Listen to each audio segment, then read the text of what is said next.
There we go. Okay, so here we are, and this is what you should have base coated now. You don't have to do this black outside right now. I just did it because I did. So, but what we're going to start with is, let's see, we're going to start with this top pumpkin stem.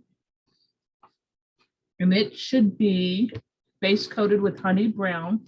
So what you're going to get out is some asphaltum and some warm white.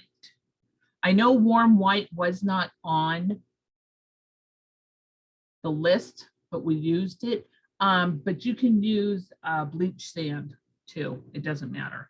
We just need to add a highlight. Okay, so get out some asphaltum. Let me move my stuff there. And a small flat. And we're just going to add a little float on it.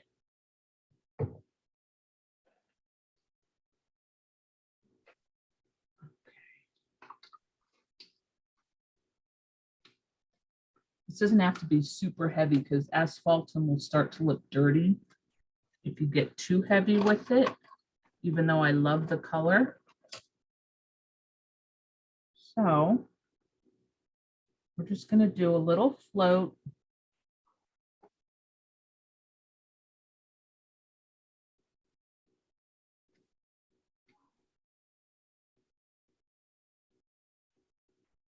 Kind of on the inside.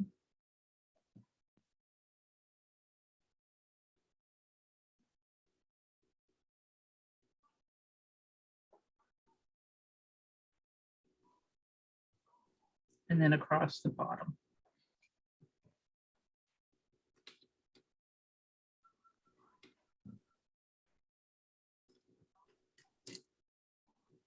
Now, if you want to make it darker, you can go over it again.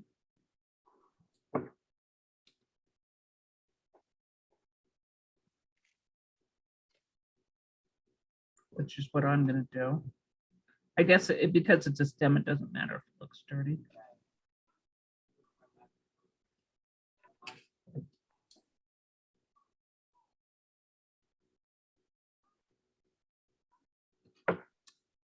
Okay, and then we're going to highlight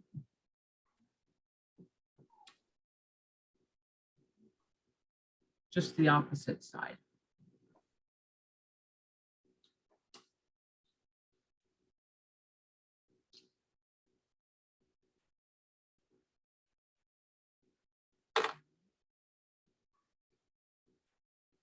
So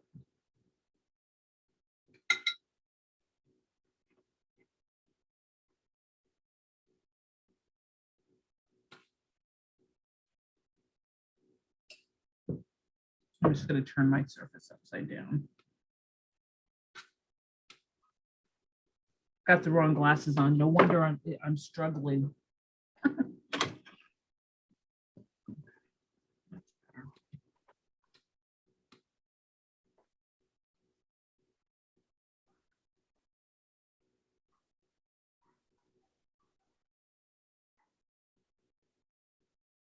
I got a little too bright there for me, so I'm just going to pounce it out a little bit.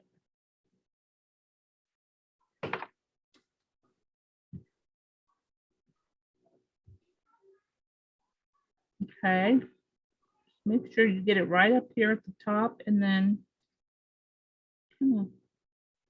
just like that. Okay, so that's the stem. It's easy. It's really not a whole lot to that one. So all the pumpkins, we're going to do them the same way as far as technique goes. The only thing that's going to change is the color. So if you want, you can go ahead and you can put your lines in. You don't have to. You can just float them in by looking at your picture. So I'll show you. So right here on the top pumpkin, we're shading going towards the center. So we have 1 section, 2 section, 3 section. Then you flip it and you have 1 section, 2 section, 3 section.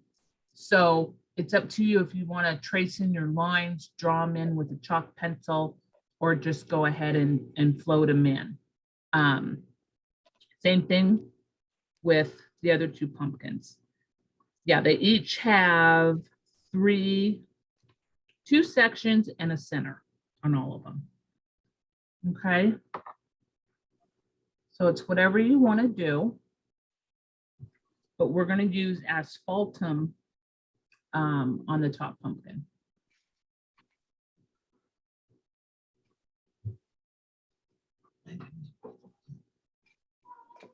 So go ahead and get another, you're going to want a bigger flat because you want this to move. You don't, especially with a white pumpkin, you don't want it to look super dirty. So use your asphaltum sparingly. And if you want to, you can go back, but it's better to do it lighter the first time because it's, it's just too hard to fix with that dark color on such a, it's such a contrast. So really blend out your color and just go right here on the edge.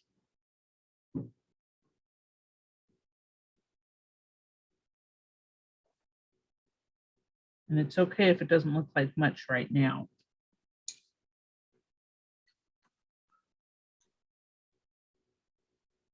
Now I even just pat it out a tad. Okay. Then you're going to put in your next one.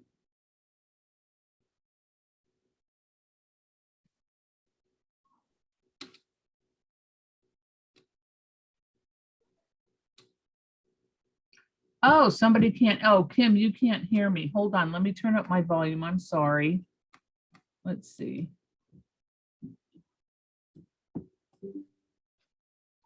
Is that better? Yes, it turned out to be me. Oh, okay. Okay. All right. It's my fault. That's okay. Thanks. Uh-huh. Okay, so now you do the second one, and remember we got to do just 2 more, so you don't want to make them too far apart, but you still want that white to show. So just put another float in there like that. I mop all my floats out. That's just the way I like to do it, and I'm used to it now. Took me a while, but I like doing it that way. So it's up to you.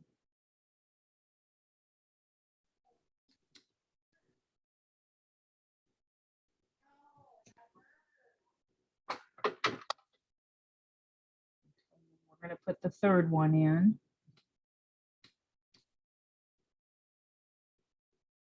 They don't have to be perfect because they're pumpkins and it's not a production line, so.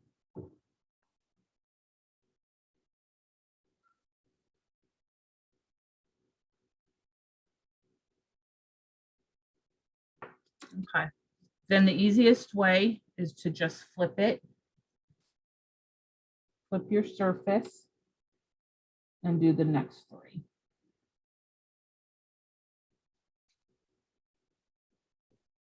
Oops.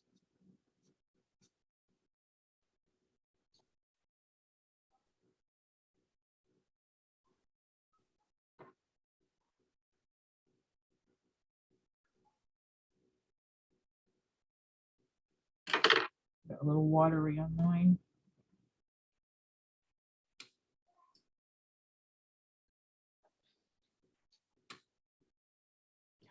I'm actually going to go over that and then just do the other one here.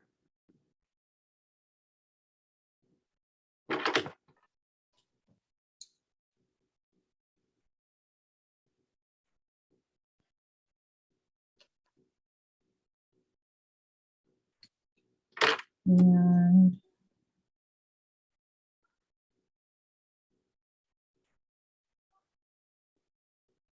now these are going to be covered with leaves too, so mine aren't that even, but that's okay because, like I said, it's a pumpkin.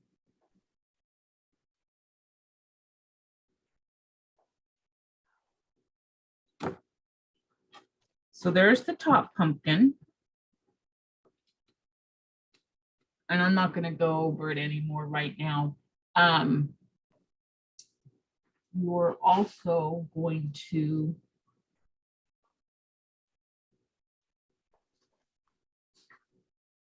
sorry, hold on.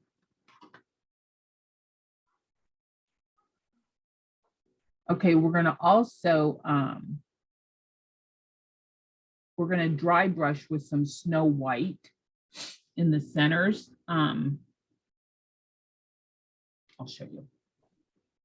So if you get out your snow white,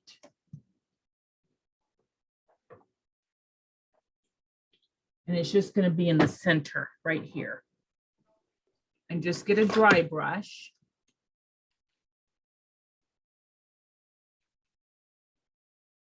I think this is going to be a little big, but that's okay.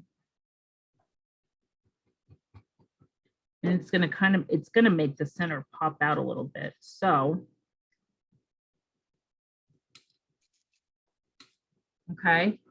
So you're just going to dry brush this center area right here. And then you're going to float the other white highlights on the opposite side of your floats or of your shading. So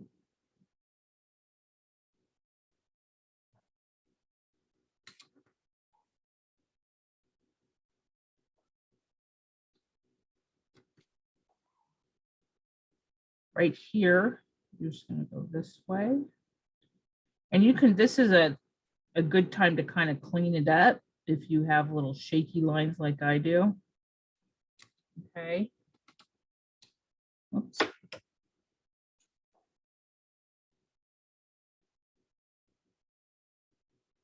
And then you're going to flip it and do the other side.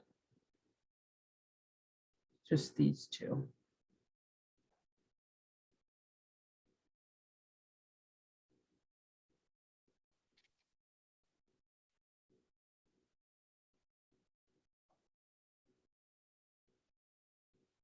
Oops, darn it.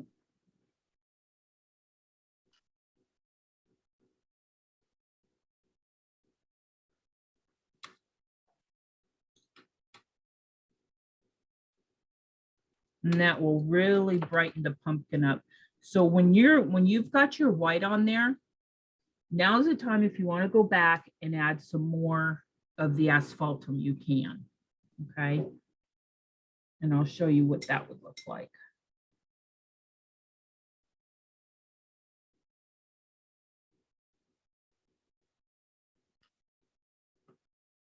So if I just want to get a little more contrast or a little more definition.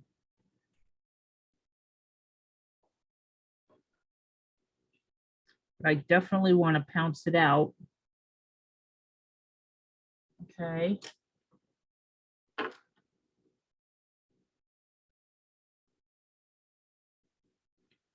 I always tend to go a little bit darker, and I, you know, even though I probably shouldn't sometimes, but it's just the way I always end up doing that. You don't want it to look smeary. Okay.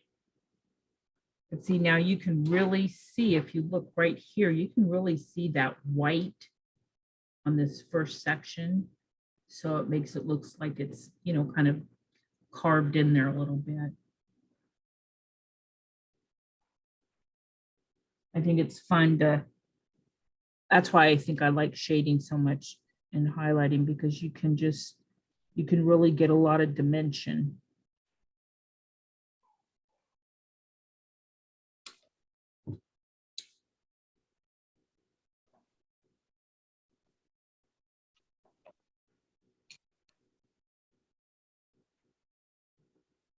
Okay, and then I'm just gonna flip it and I'm gonna do it one more time over here.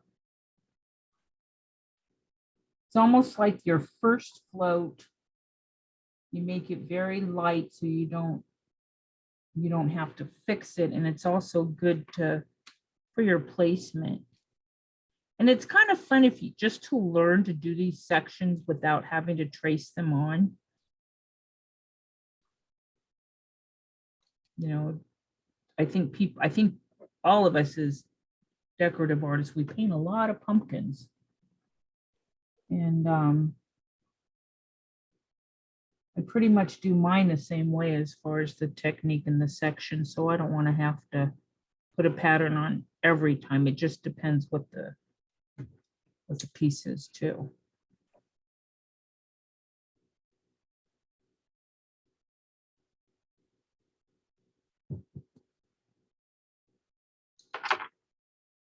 I'm just going to add another, working this one up just a tad. I keep checking to see if anybody's needs to enter, but I think it's just us today, which is good because then it's not as much for me to look at up here. Okay. Oh, and just another thing, in case I disappear from your screen for any reason, if my internet goes out or whatever, don't hang up, don't disconnect, I'll be back. Just might take a second. But that's happened to me before, and I just want everybody to know that's what it is. And that they shouldn't go anywhere because then you have to log back in.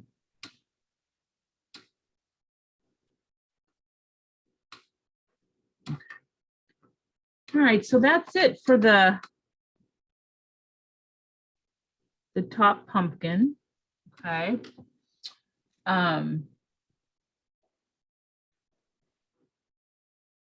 Now we're going to do the middle pumpkin, warm sunset. And I think, I know one of you, I think it was a Cheryl that didn't have warm sunset.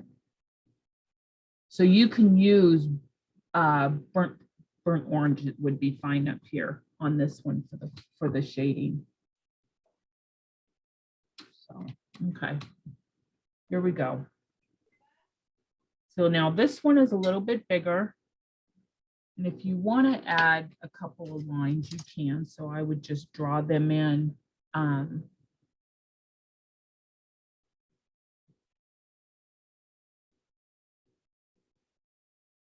With a white pencil.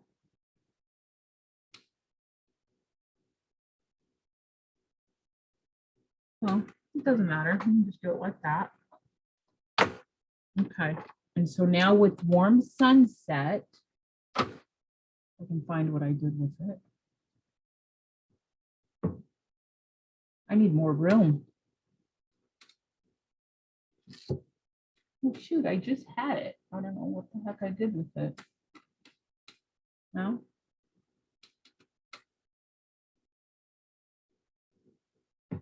This is too funny. I might have put it away. Well, that's okay because I can use, oh, wait. Okay, I'm going to use burnt orange because I took it out and I saw it and now I don't know what I did with it. Oh, it's right here. Staring at me. Okay. So warm sunset against the tangerine. Did anybody do the gray under the tangerine? Did you find it a little easier to cover it? I think so. I finally fit because I love tangerine for pumpkins, but I know it's such a hard color to cover. So I really liked using the gray underneath. Okay. So we're going to do the same thing as we did before.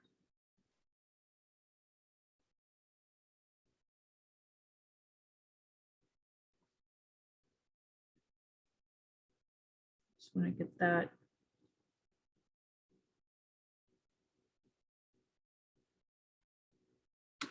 Okay.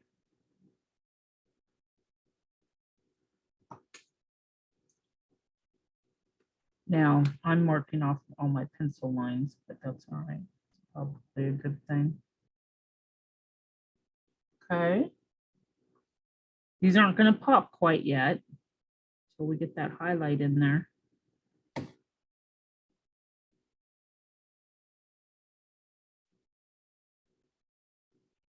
I feel like it's been forever that I've painted. I went to Oregon for a week because my husband is a new grandpa. His son lives up there with his family. So we went up there to see the new baby. Well, she's a year old. And then came home for a week and we left to go camping. So my next vacation, I'm not going anywhere because vacations are a lot of work and I'd rather just stay home. Okay, so I'm going to flip my piece over.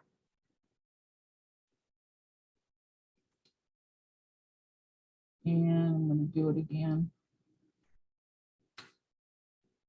here. I really, really love warm sunset.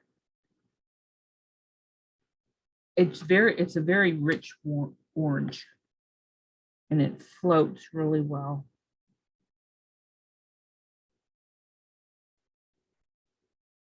I mean, I know It's a new it may color, be, isn't it? huh? Is that a new color? Kind of, but not Yeah. really. I mean, I think it was from Last year, a maybe? couple new color, you know. Oh, okay. Because I love it. But I hadn't used it, so I was just I wondering. really like it. And I know it might sound weird that for me, certain colors float easier, right? Yeah, Or I right. like the way they look when they float. So this is one of them. It's just easy.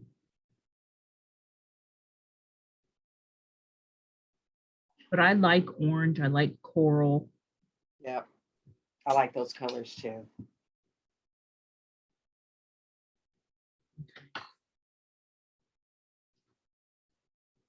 So then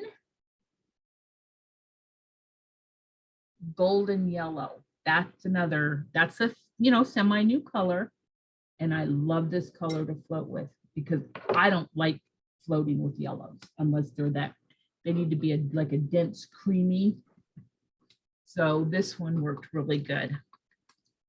So with golden yellow, we're going to do the highlight. So you're going to dry brush the center, just like you did on the top pumpkin.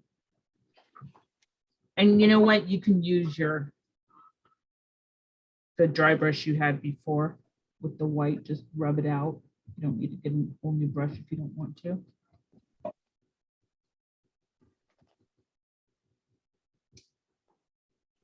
And it's funny because on this, when I used to design the pumpkins, I would like dry brush the whole thing, but I ended up losing it anyways. And it was just, I was able to take that step out of it and you get the same exact effect, except you're just dry brushing the center one because these I always floated over it anyway. So.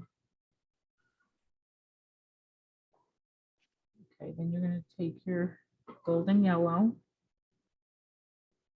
This is really going to make it pop.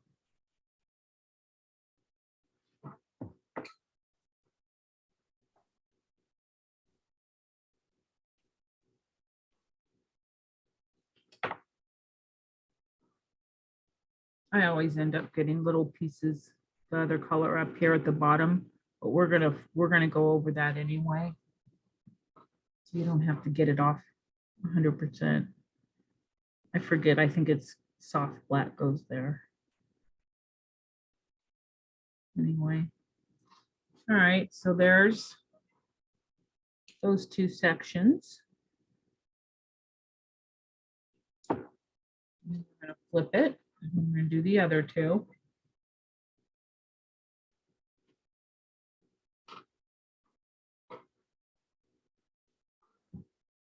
I'm not going to go over mine. I think they're okay. It was just that top one.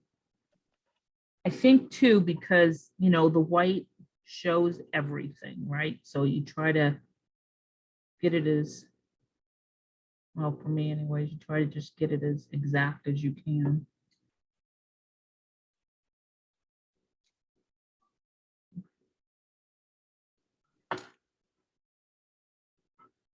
And the last one.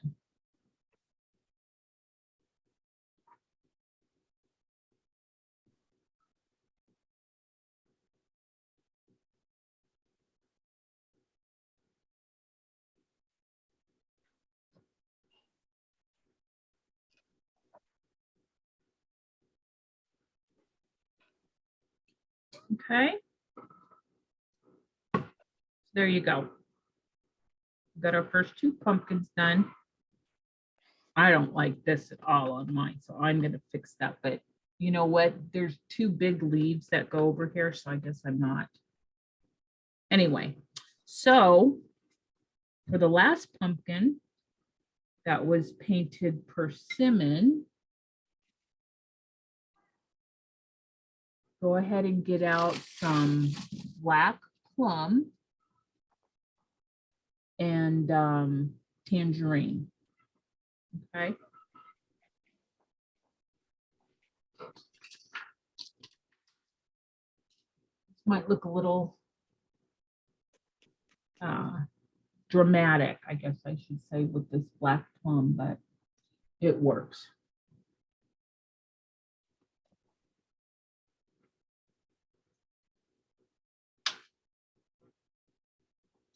When I was thinking of the colors for this piece, I just knew I wanted my pumpkins to be totally different in color. I didn't want it to blend.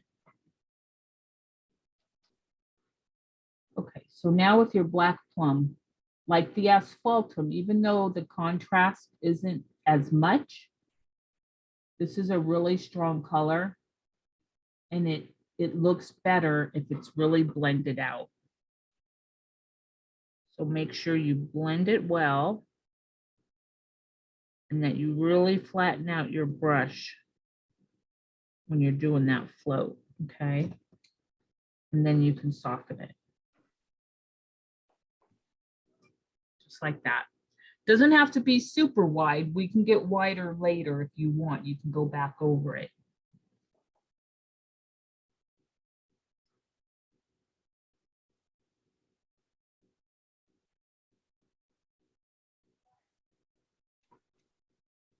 So I'm gonna go right here.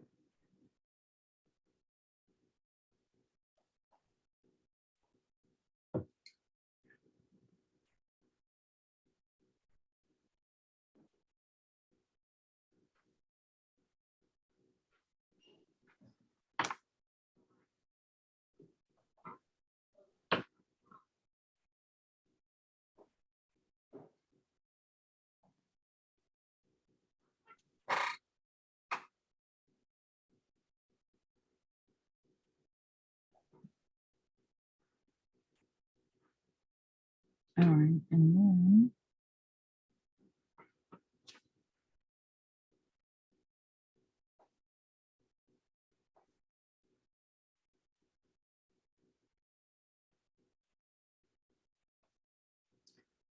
okay, so for this one, I definitely did not blend it out like I should have. I'm really gonna, I might go back over that, I don't know. Then I'm gonna flip it.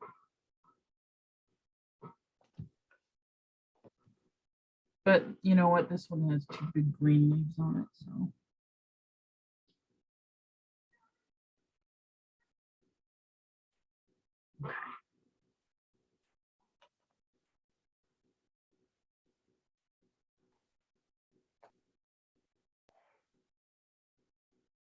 Outside edge.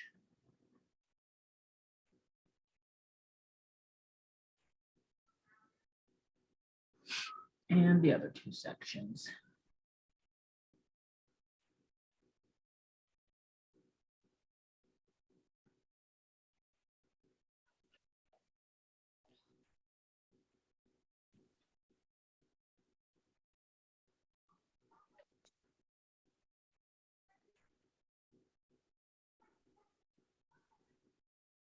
Okay.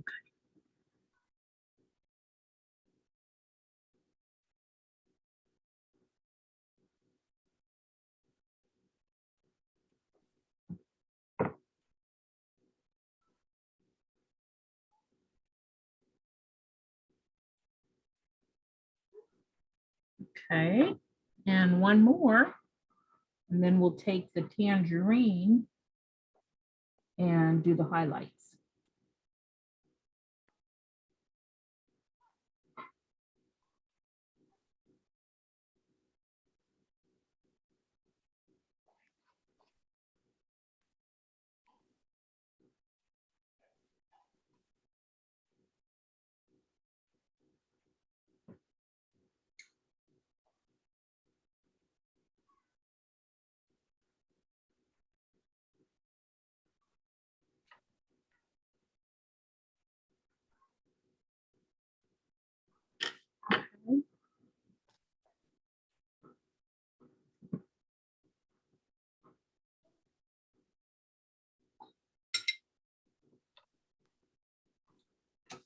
Let's see, I gotta get my tangerine.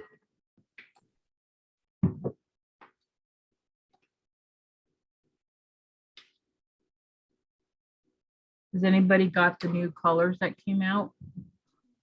Not yet. How about you?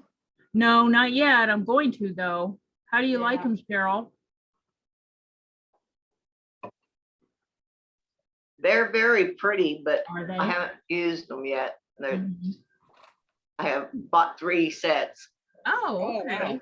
We have one that goes in my camper and one that goes in my backup reserve and then one Mhm. to use. So, but I haven't just opened the box. So Right. they're very pretty though. Yeah, I want to get them. Kind of wonder if they're going to be in Las Vegas. Are you guys going to Vegas? Oh, I'm not. No. No, I'm not. But usually don't Deco Art have a booth? They weren't there for their regular show in February. Oh, There weren't many vendors. yeah. Yeah, I was there in February, but I don't remember seeing them either. Yeah, I don't remember seeing them either. I'm Yeah. only going for 2 days. It's not a big deal, but I was just wondering, well, should I wait to get them there or just order them? That Covered Distributing had what, they were 40 or 50% off. Oh, wow. Uh-huh. Oh, really? So the whole set, 3 complete sets was less than $100. Wow. Oh, wow. Oh, That's you good. know what? I forgot I have to dry brush the middle. The tangerine. Was that with tangerine? Yeah, so right. Dry brush your center. Now this is the one that's really going to show up your center. I mean, I know this one did too, but I love this contrast. This really. Okay. And then you're gonna float.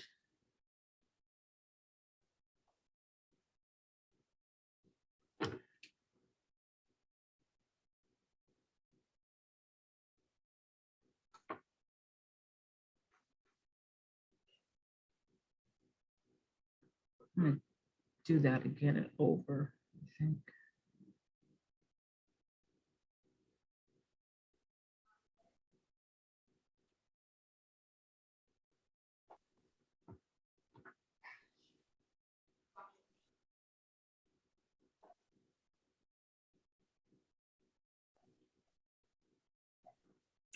Okay, so you can see where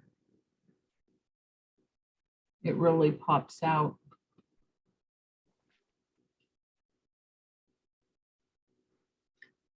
And I really liked using the gray for the wood look in the background because I know I've seen a lot of browns and I've done the browns, but I wanted something a little bit different. And this worked out.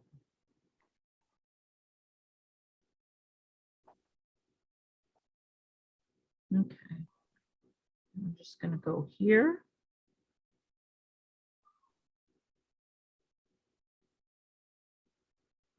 And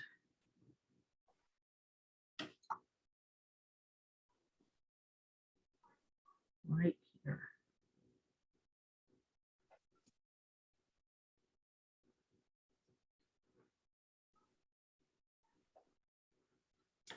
Okay. So that's it for now on your pumpkins.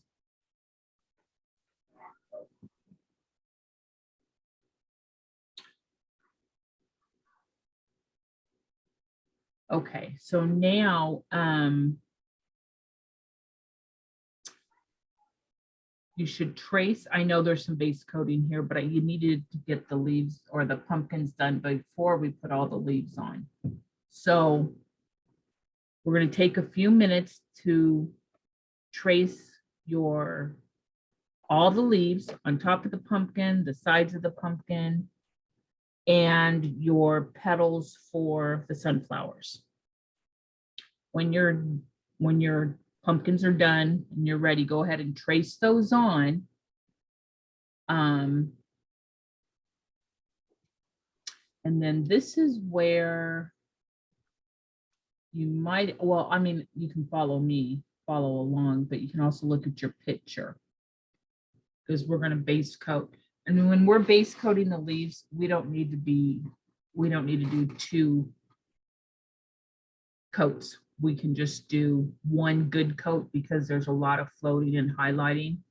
So as long as the undercolor doesn't, as long as the wood or the pumpkins don't show through, you're good. All right, so I put some of my leaves on. I didn't put any on for the pumpkins. So I'm going to do that because I'm ready to do that part. Only if I can find my line drawing. Typical of me. Okay, so then also on your line drawing,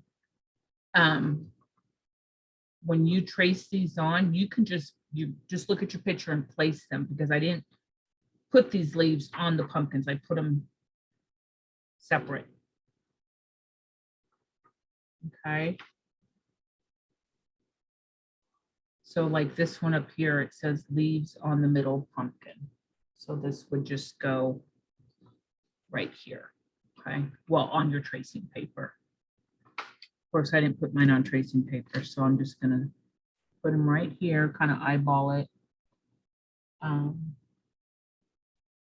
the middle pumpkin.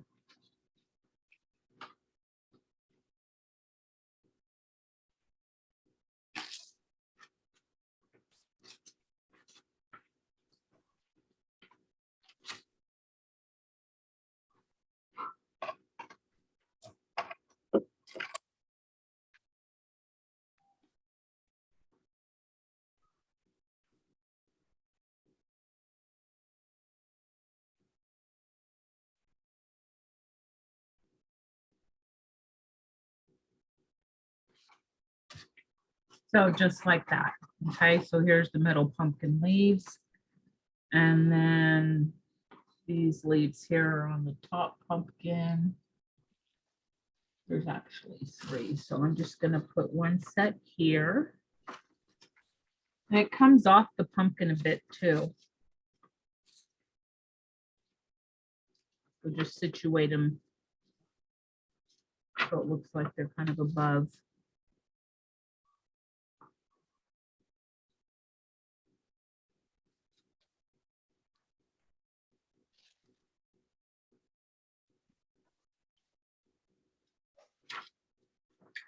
Okay, I got a little dark. And then this little baby leaf up here.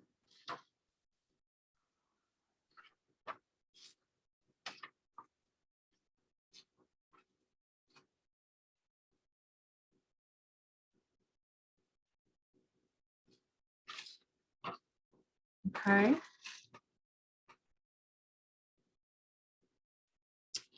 Then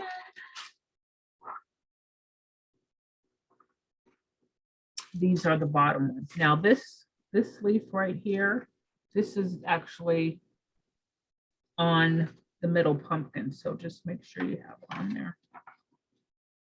You don't have to, but that's how the pattern is.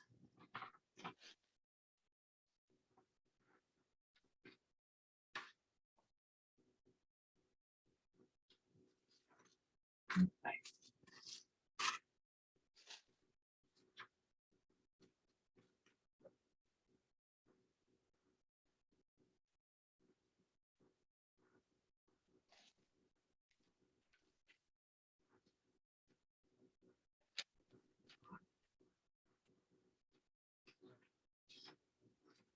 Okay.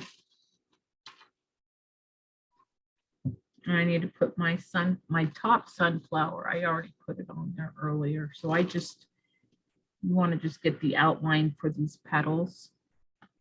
Okay. And for the other. Okay. Hold on 1 second. I'm going to mute you guys.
Okay, sorry about that. So I'm just going to put these little petals on.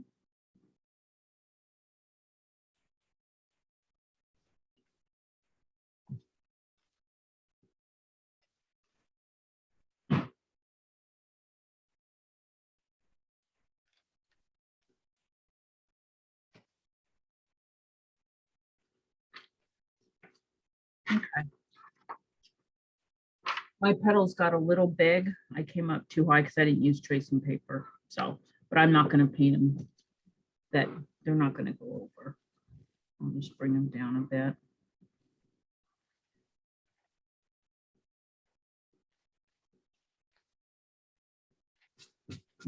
Okay. So once those are on, and I'm not rushing you by any means, you have plenty of time. But if you look at your picture,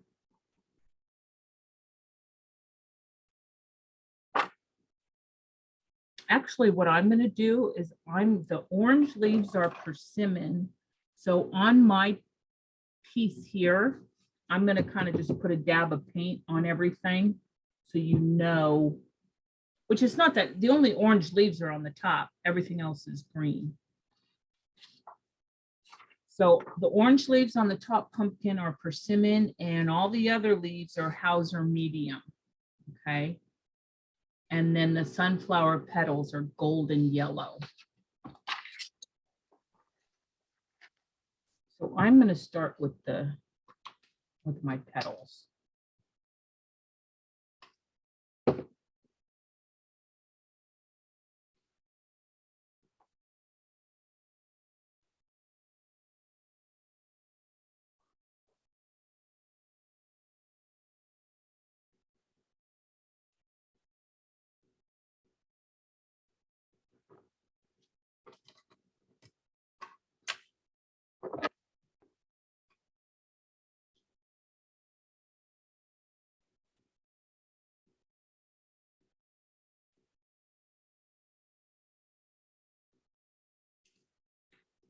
Okay, where'd my brush go? I don't want to show you how I'm going to do this.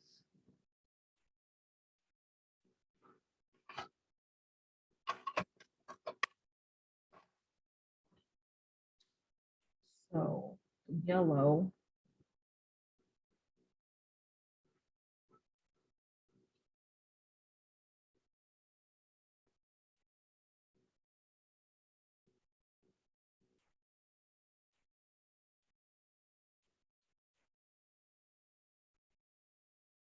So just get a really good coat.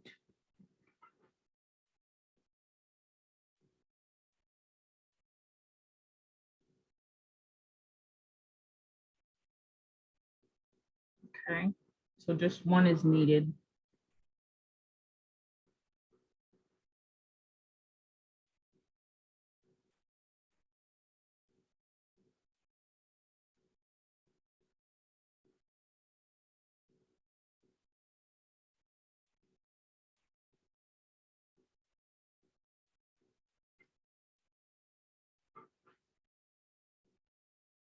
If you go into the center here, that's okay, because we're just gonna stipple over that anyway.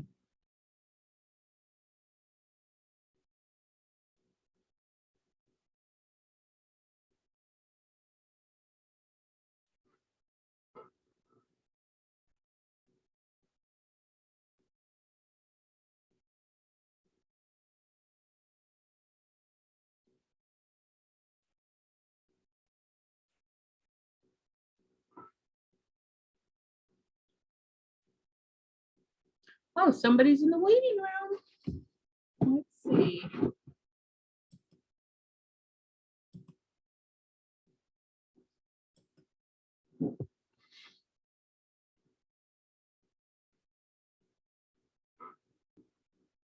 I don't know who that is. I don't recognize the name.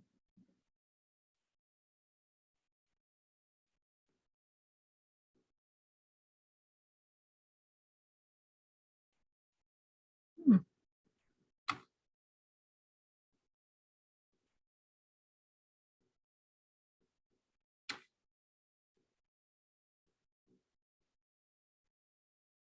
Oh, maybe somebody just stepped out. Okay. So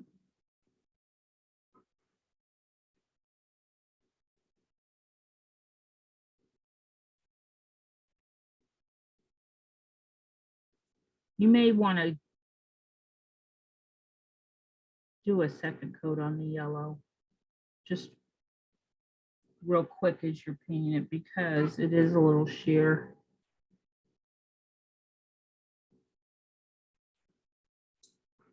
Yeah, I'm sorry about that. I think maybe I revised these instructions to have this be part of the base coating prep.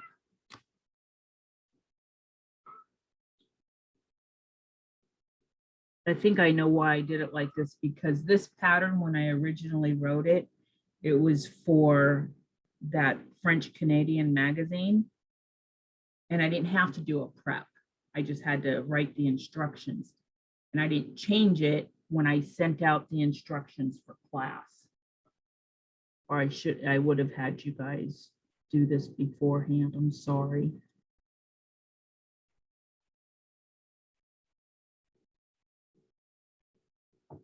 But if everything's done, what would we do in class, right?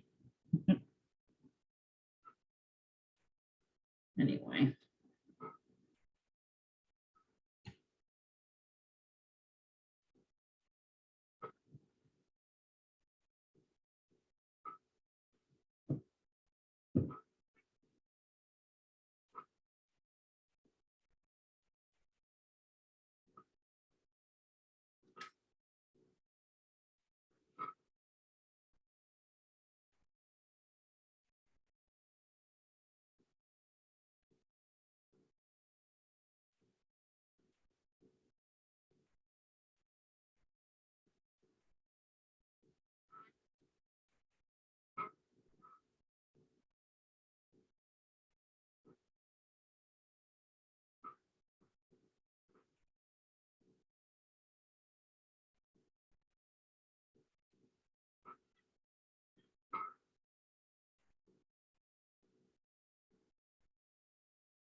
Okay.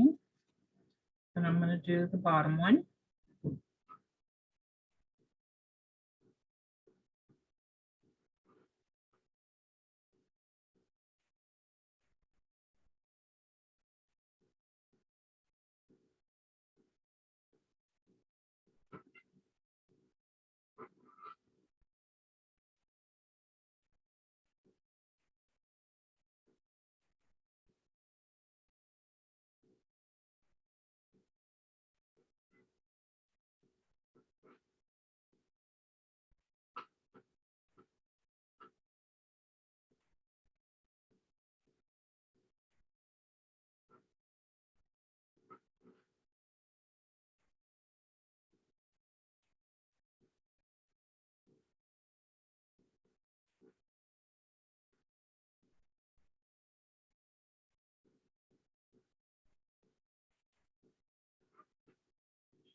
Everybody doing okay?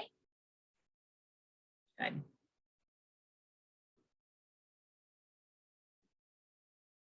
It's still weird for me when you're teaching a class and you're not right with everybody because you rely so much on seeing that person and what they're doing. So it's hard to tell.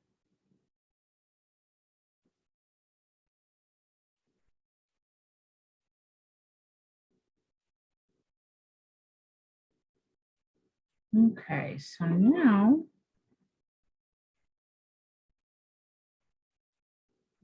all these little leaves or petals.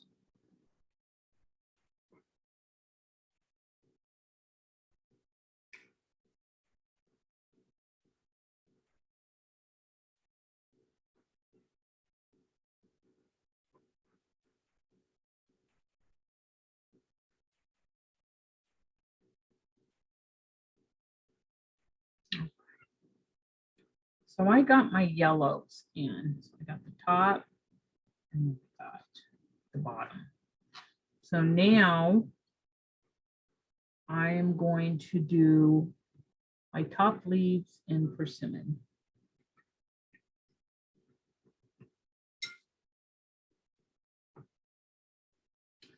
Which is one of my, I think I say, do I say this about every color? That's my favorite orange. Let's see, what did I do with it? I know I say that a lot.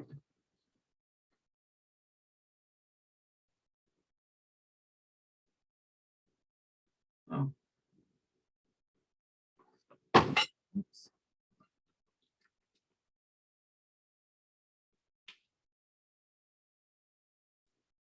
Okay, so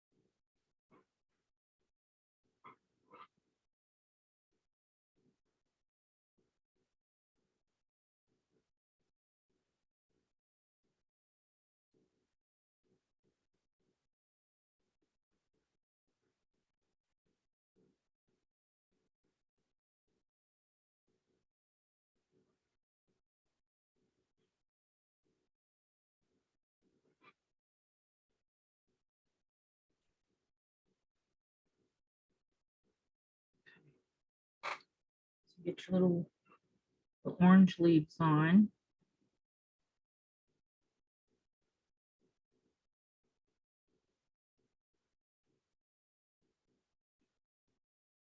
And then all the other ones are Hauser medium. Okay.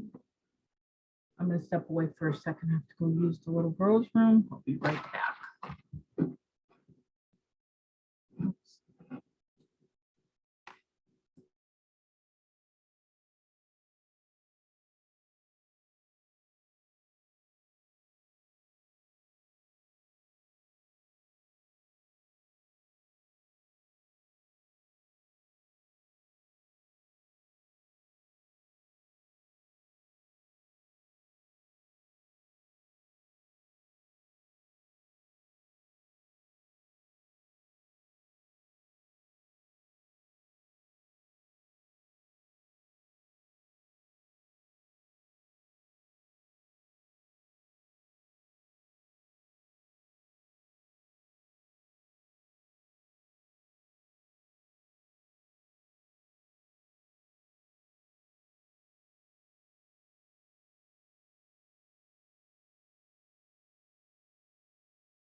Okay.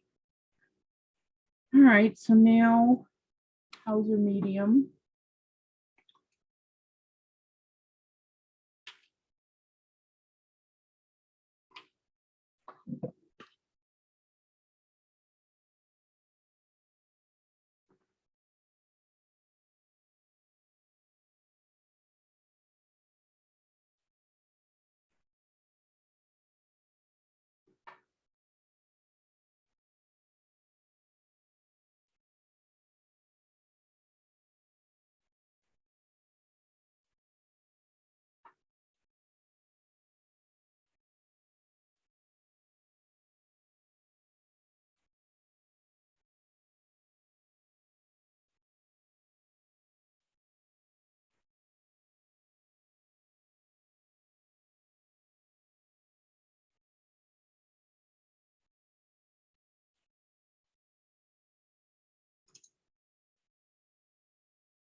I like these leaves because they're kind of like hearts and they're so easy to base coat.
Okay. Oh, the centers are asphaltum. So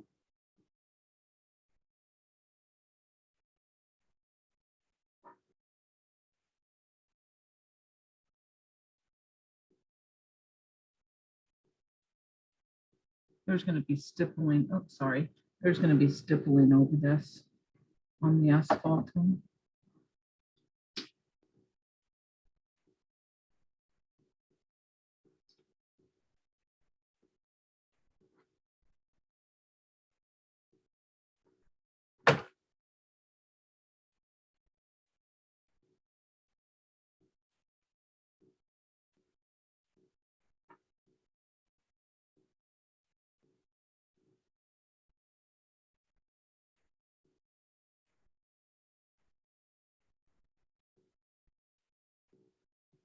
Okay. And on the bottom.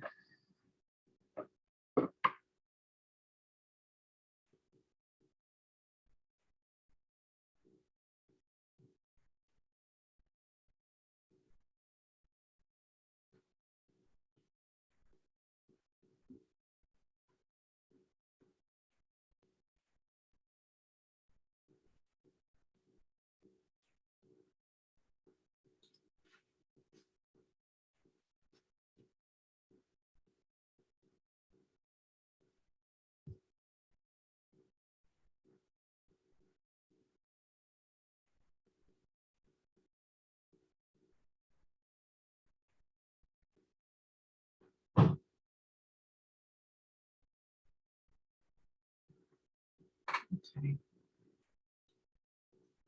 So while everybody's base coating, I'm gonna do a raffle. I can find some paper.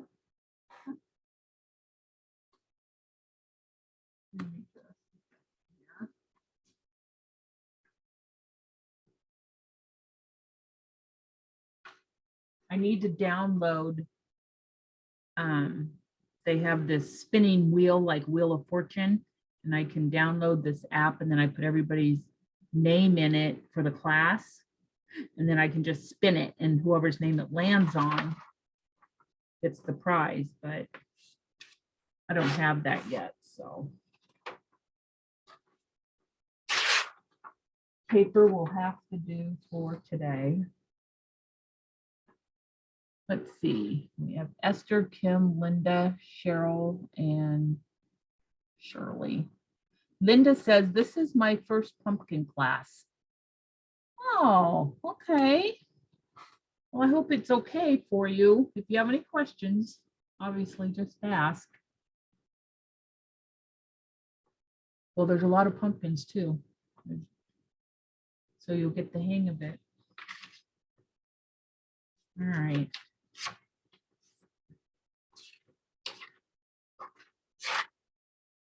Let's see, there's how many of you? 1, 2, 3, 4, 5. 1, 2. Whoops.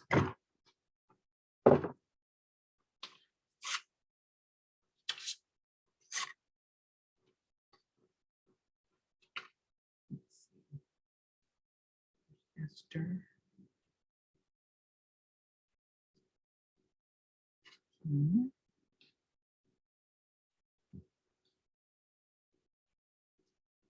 Linda.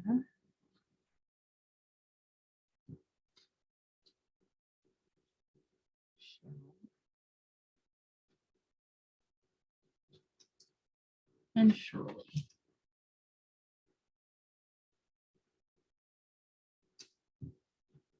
All right. I have a little bowl here. I think.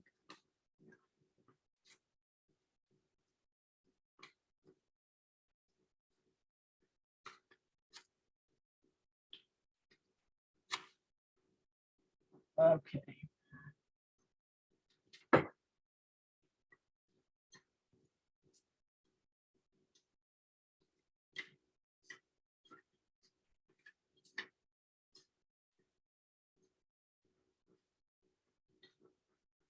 Okay, so I'm just going to pick a name. Oh, they keep getting messed up. Okay, so first one, Linda, you're our first raffle winner. Can you hear me? I think she's still there. Okay, so Linda won the raffle, and all she has to do is go on my website and pick a pattern that you want, and then email me, and I'll email it to you. Okay, great. I'm excited. Good, thank you. All right, let's do another one.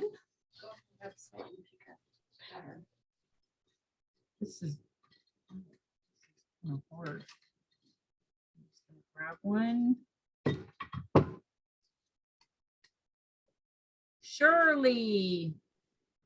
Okay, so then Shirley too, when you're not doing your trip, you can go online to my website, and I'll put it up here in the comments what that is. Pick out a pattern and email me the one you want, and I'll send it to you. Okay. So let me put my website up there. Ooh, gotta type. My computer's up here. Let me put just what it is. Oops.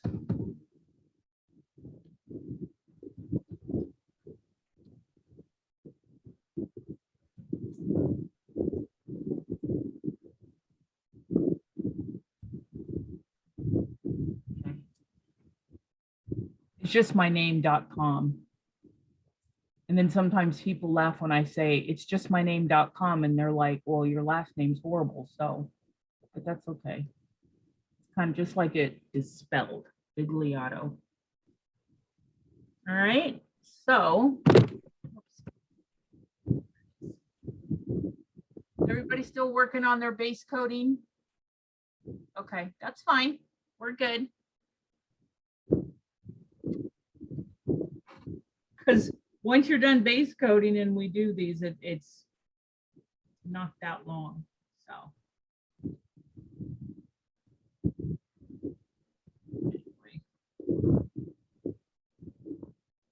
And as I'm waiting, I'm just gonna this was a little too light. Go back in.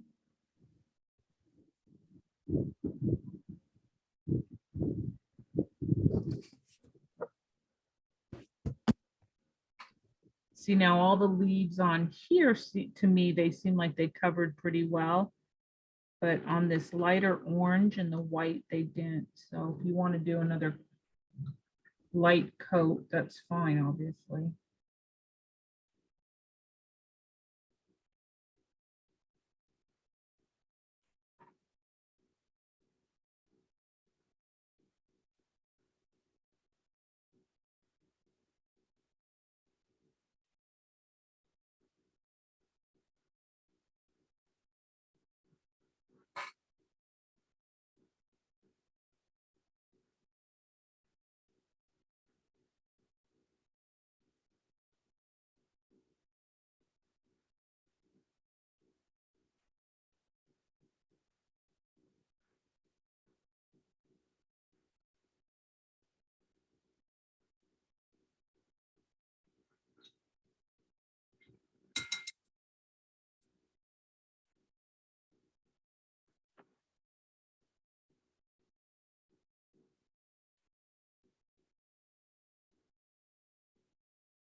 So I will tell you, I bought some new brushes, and I've never used the Sharp. I think that's, yeah. Is that how you pronounce it?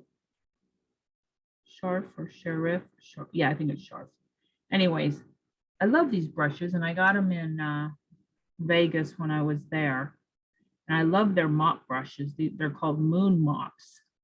And they work really good. I just really like the bounce. They're thick, you know. And they're reasonable. I forgot how much I paid. So I bought a whole bunch of brushes from them. And then I got a little nutty when I got home. I don't know why I needed this, but I felt like I needed more brushes. So I wanted to try King Art because that's Low Cornell. And I guess it's his son. That's what I was told, who owns King Art. And it's the same as the Low Cornell brushes.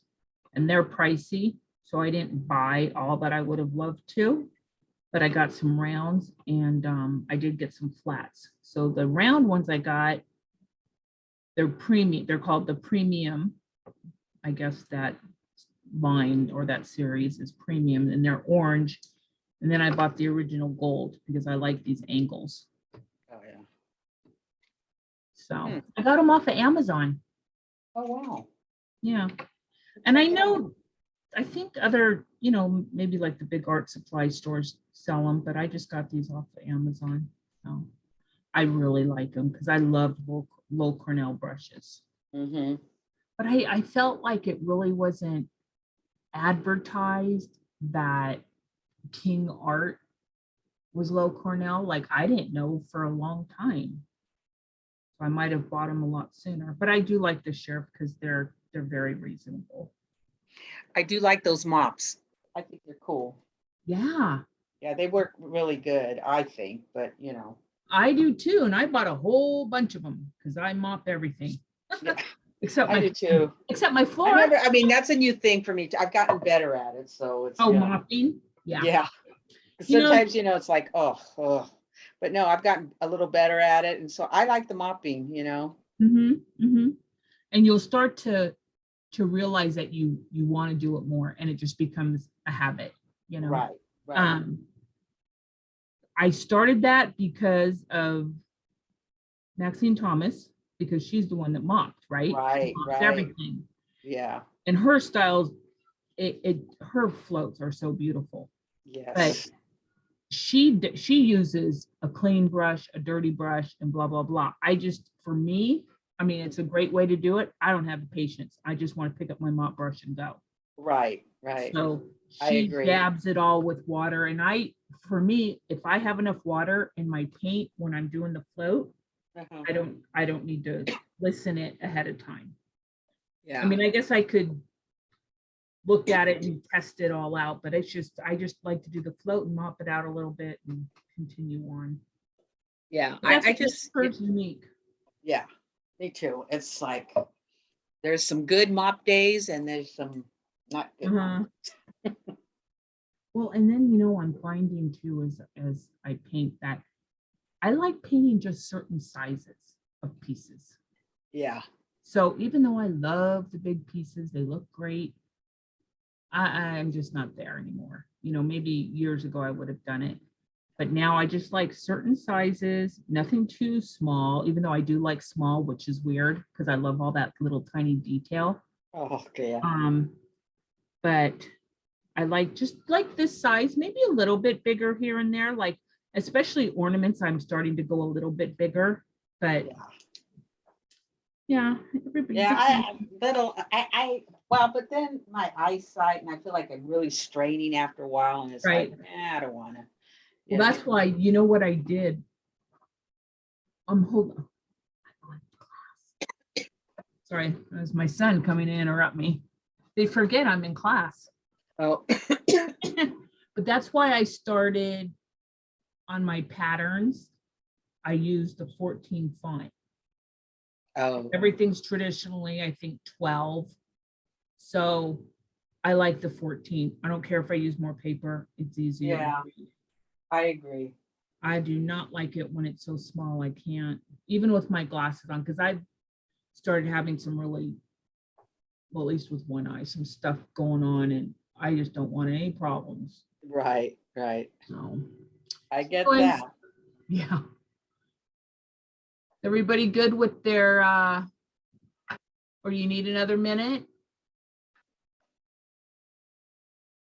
Real, okay, I think we're okay. All right, Kim, thank you. Okay, so now what we're gonna do is with the orange leaves, so it's the leaves up here. Get out some tangerine. And we're just gonna dry brush the centers, okay? But while we're dry brushing, I want you to dry brush kind of the shape of that leaf. I'll show you what I mean if I can find a dry brush to use. Wouldn't that be great? You know, I cleaned a bunch of my, okay, here it is. All right. So tangerine. Because it's on top of the persimmon. So start. Can't really see that. I gotta go a little heavier. Like what I see isn't always what you guys are seeing. All right, so you're gonna dry brush here, and then you're gonna kind of go up onto each leaf area, you know, right up in here, right up in here, here, and here. Liz, what size dry brush do you like to use? Well, okay, so this is a Sharp. It says, see, the dry brushes don't always have numbers, right? So this one is like says 2/5. 2/5, I don't know. This is just like a 1/4 inch, I guess. This I one, only have one. It's a Joe Sonia. It says it's a number 10. that's a good, she has good dry brushes. I Okay. like her dry brushes. They're the dome ones. So I have the 10, the 12, and then I do like a 6. I mean, you can get one in every size, but the 6, you know, so you can get in a little bit of the smaller areas, but the 10 is good because it's pretty versatile, you know, especially for this. That's a good size. But I like her dry brushes. I'm very hard on them because I dry brush everything. So you're gonna go in here.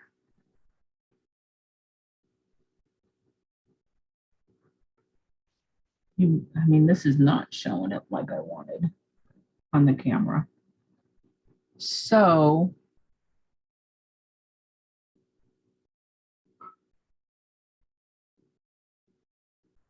I'm gonna make it, it's not gonna look exactly like I want, but I want you guys to be able to see where that dry brush is and how I said to go with the shape of the leaf.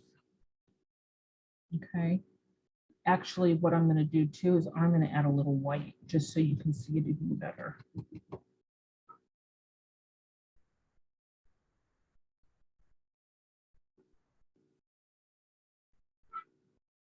Okay, that's better. So you can see where that dry brush, that's all the highlight. Do it again.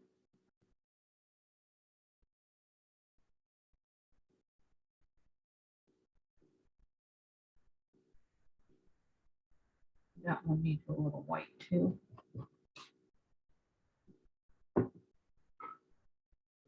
Whoops. Oh, that's a little nutty.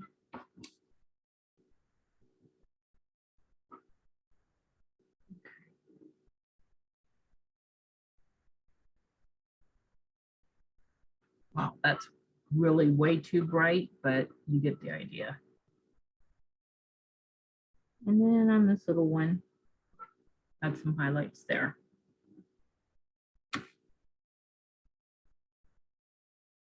Then you're gonna take Rookwood or the Heritage brick that I think Linda's gonna use. And that will work just fine. But be easy with this because this red, you're gonna go around all of it, but you don't want it. You still want it to look like an orange leaf, not a red leaf. But if it looked red, it does, I guess it wouldn't matter because it's the fall. So we're just gonna float. So get out a flat, blend it out really well.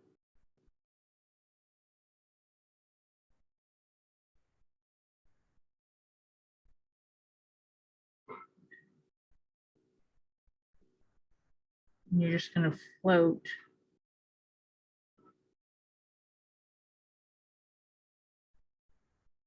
We're gonna float all around the whole leaf, but I don't want to start painting all over what I just did while it's wet. So then I'm just gonna, so I did this side here. I'm gonna jump over to this leaf, okay? That way I don't have to, I can give that one just a chance to dry. So.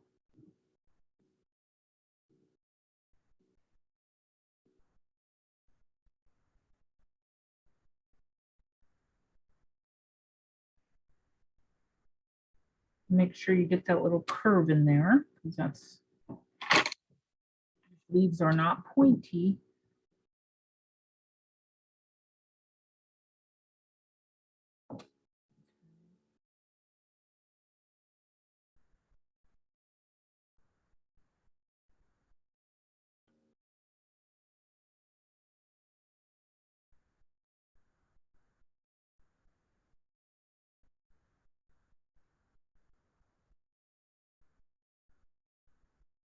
And then I'm doing the other side. Okay, so here you're gonna float around the whole thing. And then same over here. Oops, I got yellow on my brush.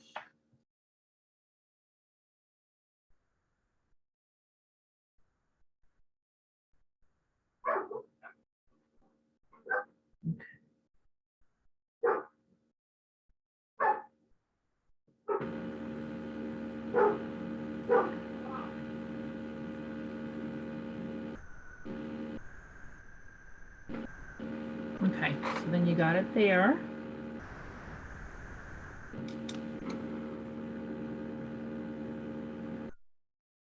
Okay, and then do the little leaf.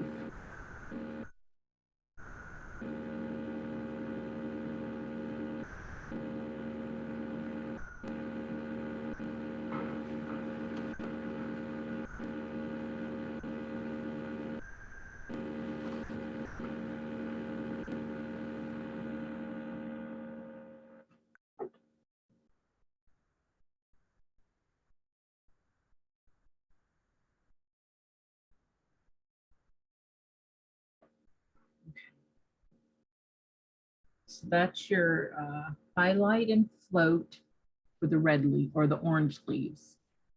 Okay.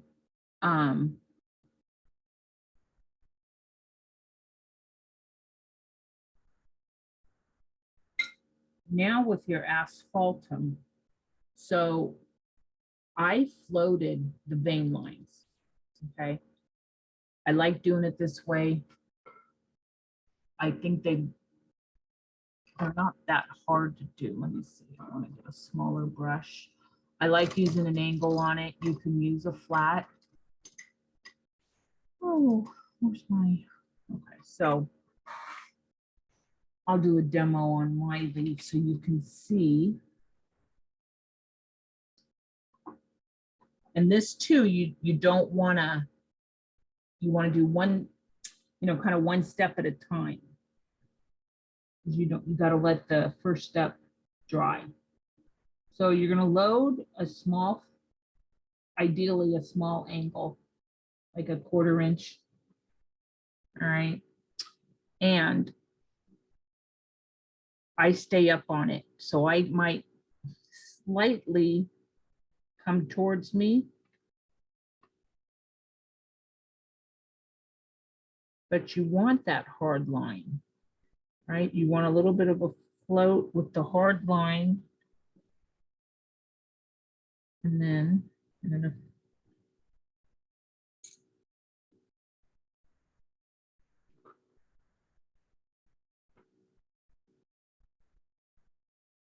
You don't want to come all the way down either. I don't think I did this the way I wanted to. So we're going to just float the center.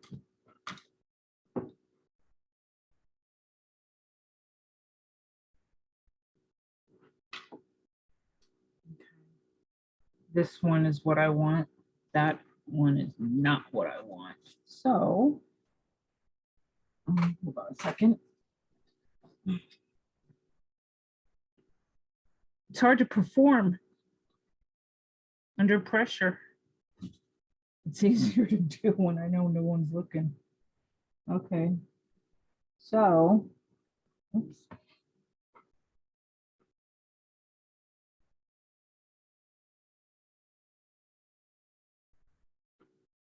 See how you have the hard line here and it's a float there, okay? And just kind of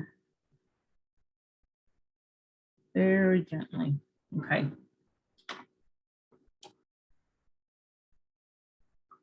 So it's a soft float on this side and then the line is over here, okay? Then I added, so I'm almost on the very top of my brush. Okay. But I have to get it to where. So we're just going to float those lines in just like that. And honestly, I have to pick up my piece and get it closer to me to do it. And then you're just gonna, they don't have to be perfect. You just want to get something in there. I want to come up here a little bit more. Okay. So there you go. I'm going to hit focus on my camera for a second and see if that's better.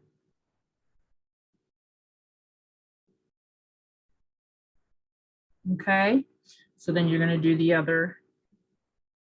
Now, my floats are water, the water is down, and I call them floats, even though I don't know if they're really floats. They're like a float with a hard line, just so they're soft on one side. I thought this would be easier than having to line them in with a liner and then going back and float underneath. I don't want to do that. I don't want it done in one step.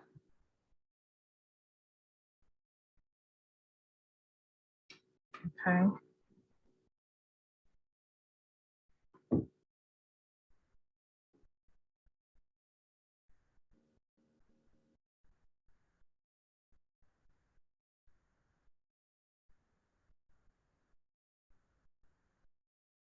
I painted this leaf big enough. It's all right.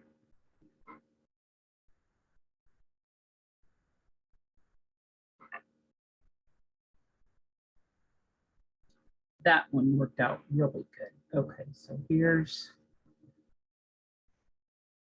there you can really see the float with the hard line. Okay.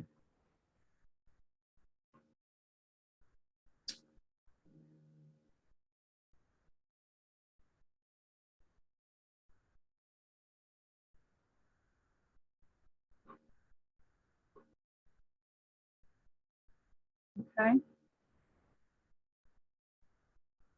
And that's all it is for the orange. Now the green's the same way, just different colors. I mean, as far as these greens go, I'm gonna do those first.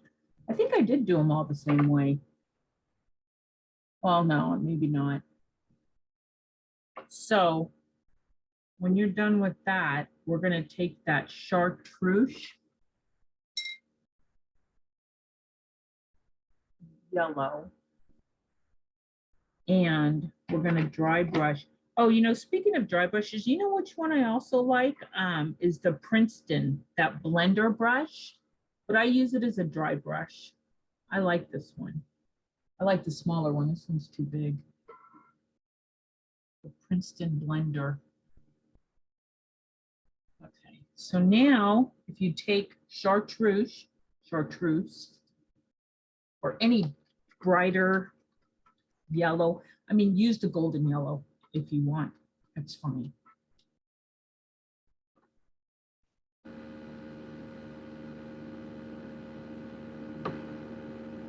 Okay, you know who's, okay, now I see who came on board. It was Sarah. Okay. Hi, Sarah. I know you have your mute on and your camera off. Okay, so take your, oops. You can tell I don't use this very often. I'm shaking it like crazy. I think probably the last time I used it was when I painted this.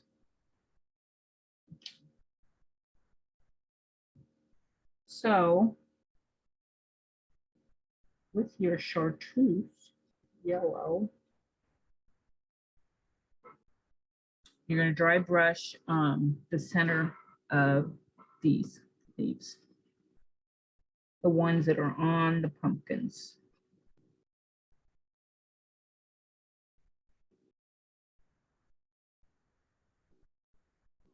Okay, so do all of those. Way too much paint.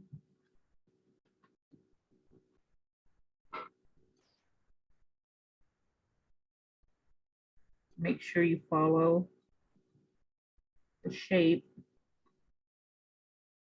You don't want just one straight line.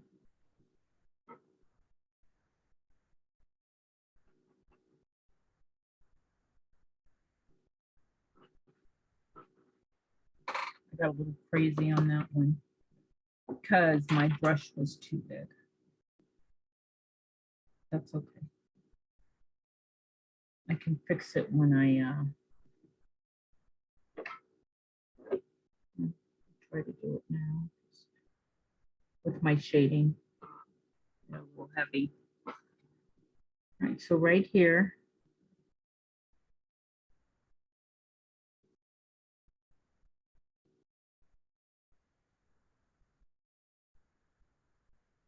you know, I know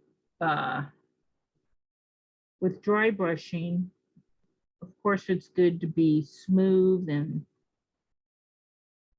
well blended, right? But there's times when it doesn't matter. You can be a little rough. You can just kind of put your color in there. And that's what I do when I don't even use a dry brush per se. I can use a round, I can use a liner. In fact, I'll show you that when we do this, all the stems and stuff from the leaves, the tendrils. You just want to add color in there. And any brush can be a dry brush if you don't get it wet. Okay, so I like that skippy look and that, you know, kind of rough, doesn't have to be smooth. These I might have wanted a little bit smoother. I think I was making a circle or a hole at some point. But you just want to get all that chartreuse in there. I don't like saying that word anyway. Okay. So there's all your green. All right, then you're going to take Hauser Dark.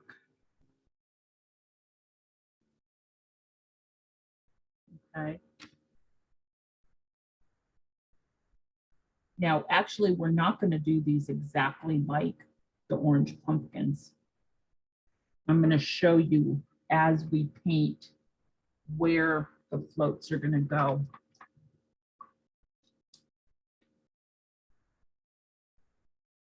So on the green leaves, the Hauser Dark for the shading, is going to go at the base of each leaf. So let's say this one right here. So this is the base. And then the bottom, I said bottom, so when you look at it here, that would be considered the bottom. This would be considered the bottom.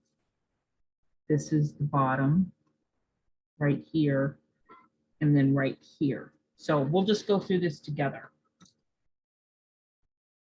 So the easiest way I found, again, to do these is one leaf or one part at a time. So if I start here, I can get my base in, and you want to walk it up a tad. You don't want it down at the very edge. Okay. So there's one.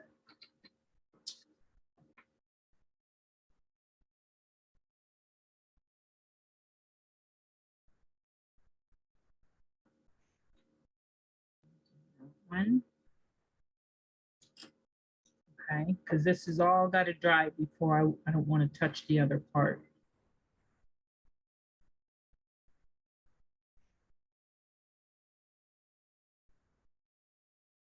Okay, so here, this is underneath and this is on top, right? So let's see.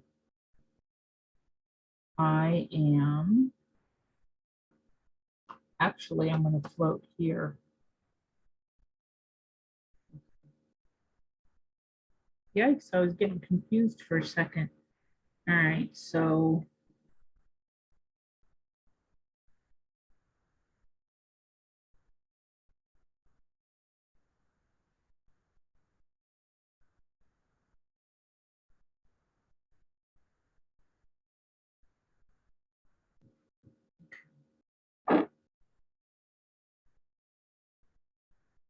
I think I put, well, that's right, my pattern is a little funky. And then I'm going to float right here. So this one will look like it's underneath. Okay. So this is on top and that's on the bottom.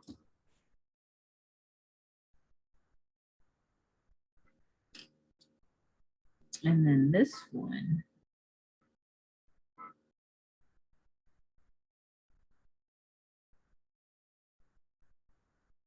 just right next to it.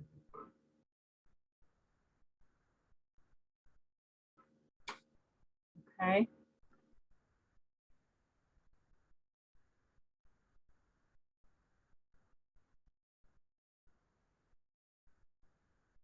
Then once you get these base floats in,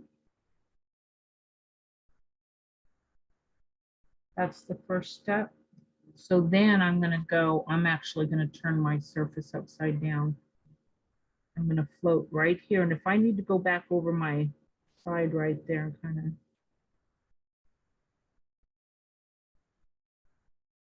Okay. Right there. And then I'm also going to do it over here.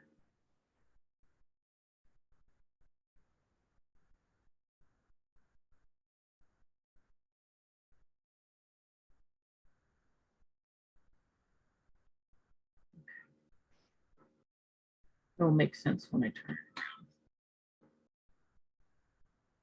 around. Oh, did I do it wrong? No, I did it right. Okay.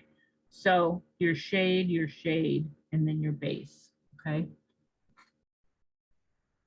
I don't always, I guess I know there's rules about where the light is coming from, and I need to get better at that. But I don't know if I did it right on this. I think I did. I know this is okay because we're going to float under here. So, and then on this one, we're going to float right here.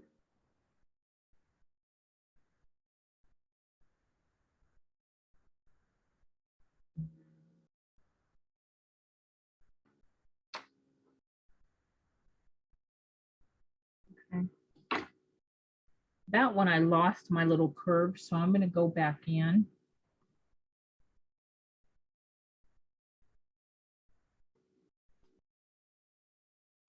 And kind of come out a little bit. Anything is fixable, right? It's just paint. So now I got my little curves back in. All right.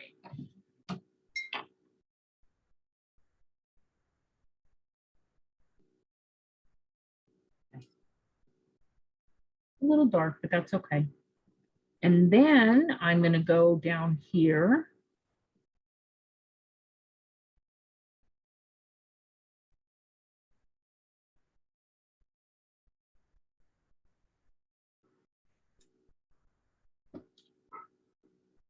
And add a little bit.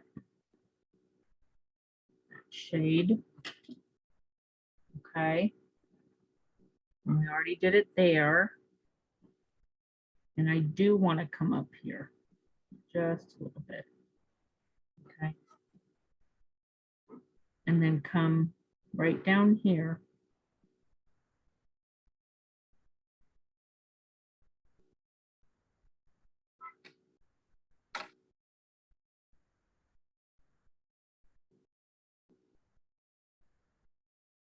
Okay, so that's orange done, green highlight, shade. Now see, because I went outside to fix my little curves, I got to go back over it. So I just don't, because it's too transparent. All right, so that's okay. So then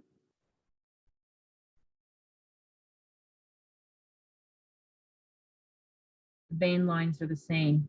With the Hauser dark, you're going to stay up on your chisel. So I'm just going to start right here. Okay. So there's your first line. I think my problem was before, maybe I was using too small of a brush.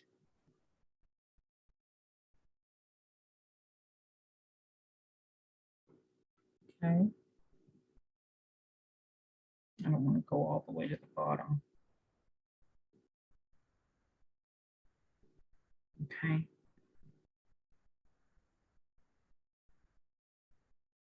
This feels way better to me because before I was using too small of a brush. You have more control if you use a bigger brush, and even if it's a small object. So, because really all you're doing is using this much paint. You're not using hardly any. But with the water, the flow, it works better.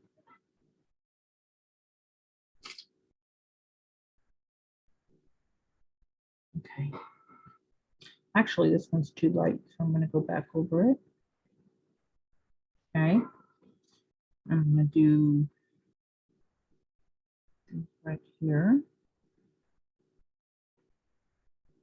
Okay. And that one's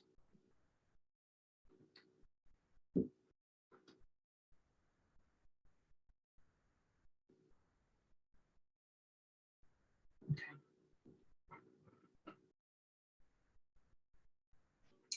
All right. So there's all your center veins for that.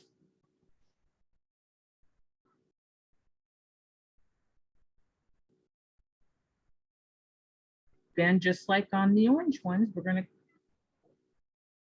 take the corner of your brush.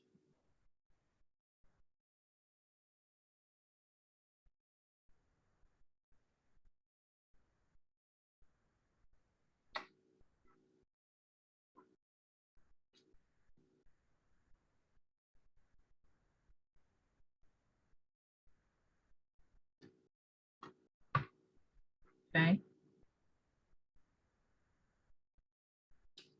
And then we're going to do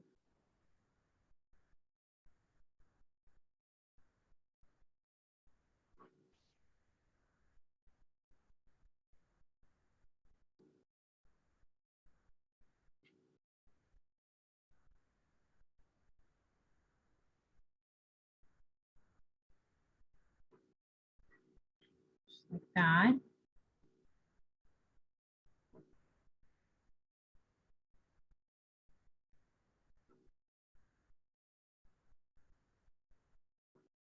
Okay, so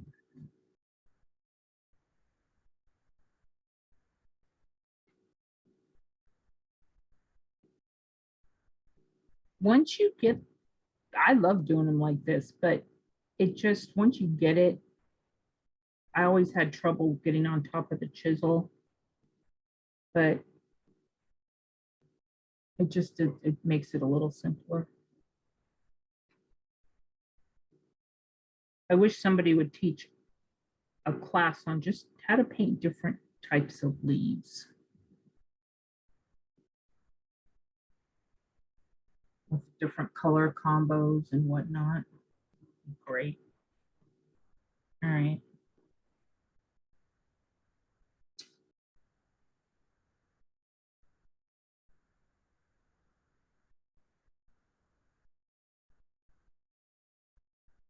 Okay. Do you guys need a little break? You want to take a few minutes to get up and stretch and go to the restroom, eat, whatever you want to do? I'm going to go ahead and I'm going to stop the recording for just a minute then, okay? How about we meet back? It's 2:07. It's like at 2:15. Works for me. Okay. Thank you. Uh-huh.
Okay, well, I'm back and I forgot to stop the recording.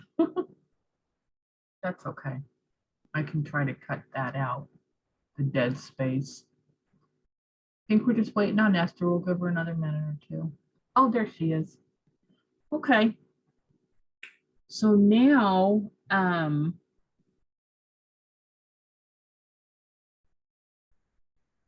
we're going to float the sunflowers, okay? So we're gonna need raw sienna and warm white, okay?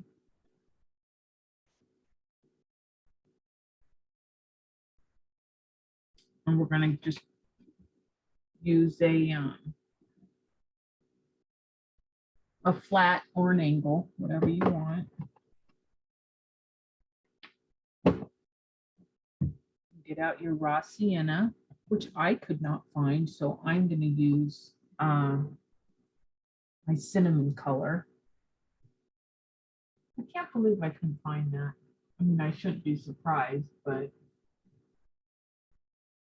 anyway. Oh, shoot, I'm not gonna use that, I don't think either. You know what, I'm gonna have to, I think I'm gonna use the asphaltum since it's here. That's okay.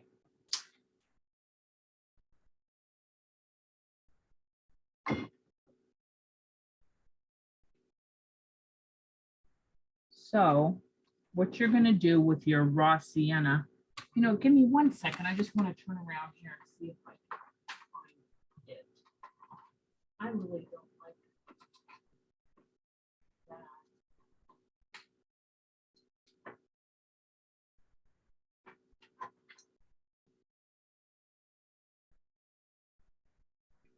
Well, I'd rather use burnt sienna than asphaltum, so I just have to be very careful that I don't do it too heavy.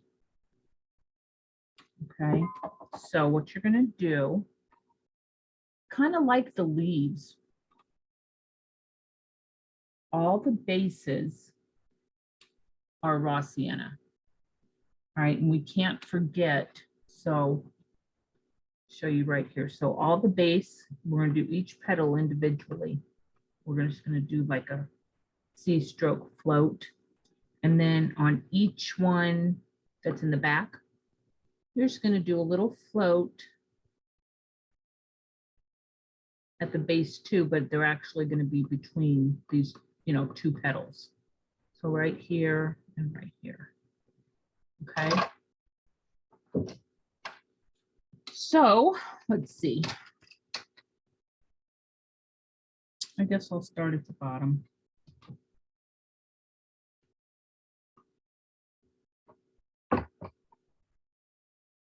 And because I'm using burnt sienna, I'm gonna.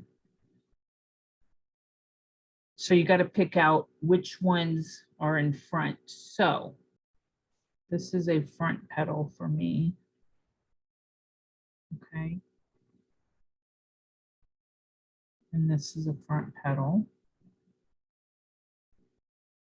Now this, I might have gotten a little screwed up here. When I base coated, I lost. So I'm going to make this one a front one too. Okay.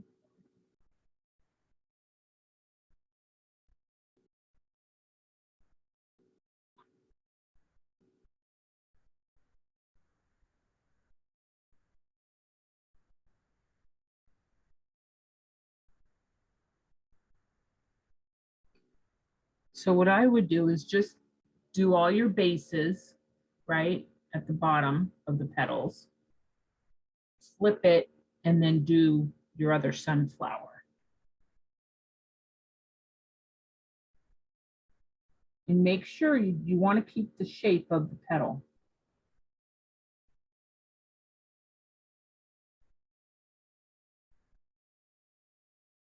Okay. So it's okay to come up a bit like that.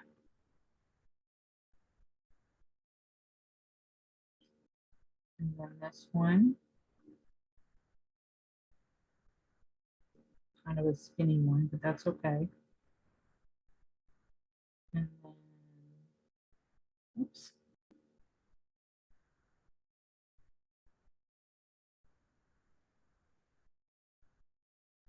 Like that.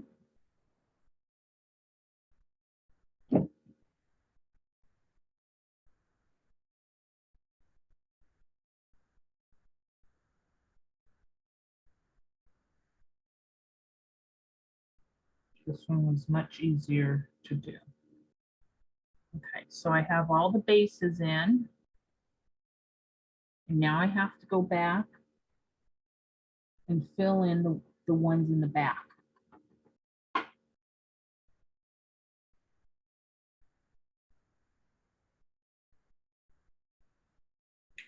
And how I like to do those without getting paint everywhere, I just come up on the chisel of my brush and kind of just bring some paint forward to where I can actually work out a float, okay? You just want to make sure you have that separation.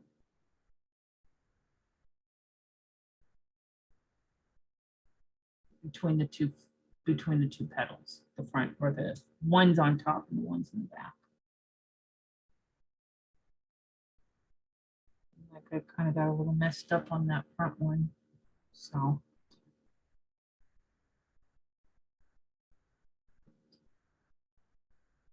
okay. So then here's another back one.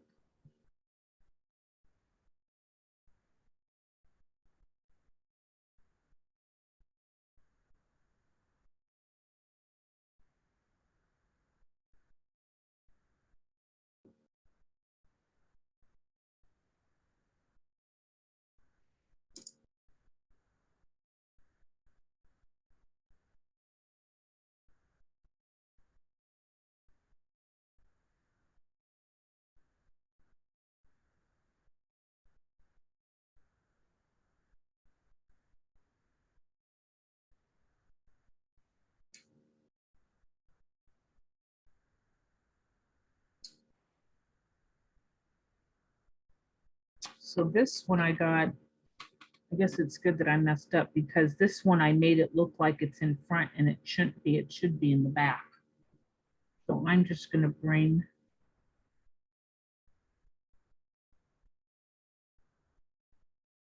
I came up too high. I gotta get rid of that.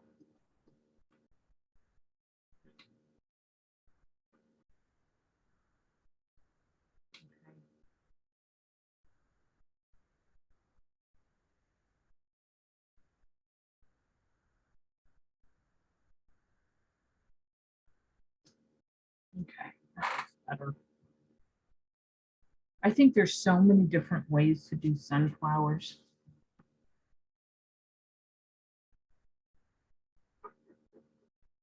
And I haven't, it seems like I always do them different every time and I want to find that one way just to, so I do it the same way all the time.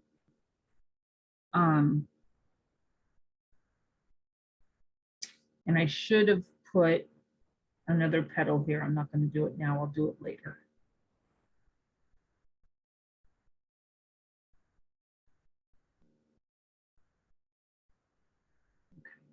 Here's that one.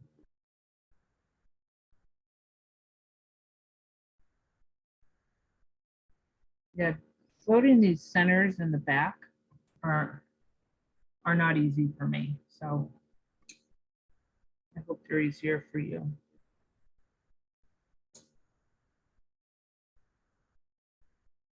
I think maybe next time I'll do the back ones first and then the front. Maybe that would work. Okay. So I think I have, let's see. That's front. Okay. Back.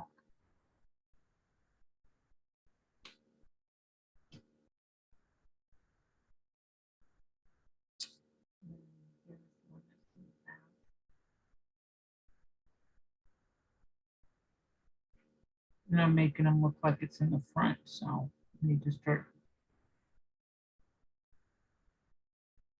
Okay.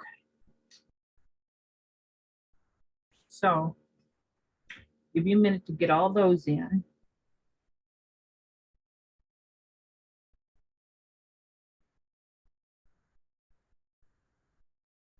Okay. Let's see.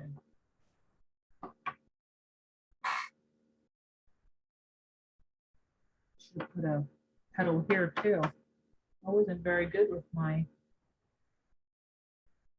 tracing.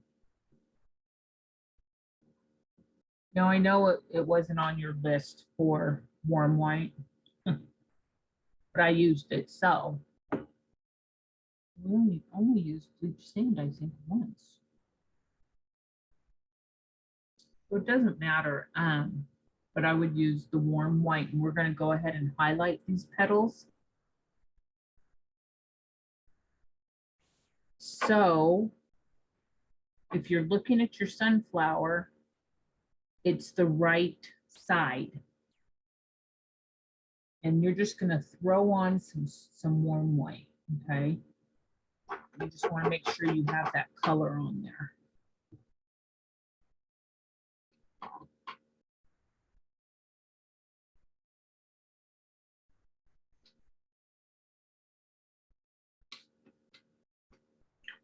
So, and it's pretty much on the tips. I mean, you can come down a little bit, but you don't want it real thick, especially down here. Okay.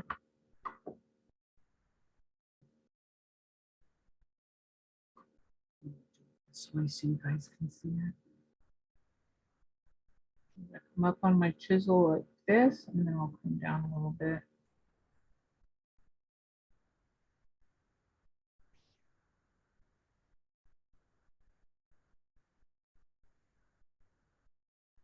And you can walk it down a tad from the tip.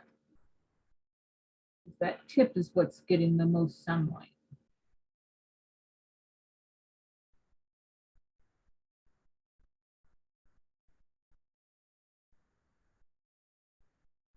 I always go back and mess around with these, and I probably shouldn't.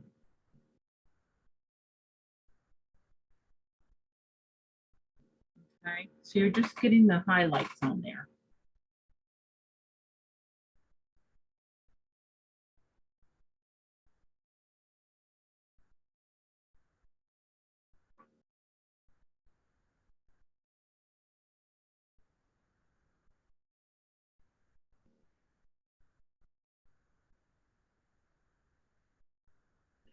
I really goofed this petal up, so don't look at mine.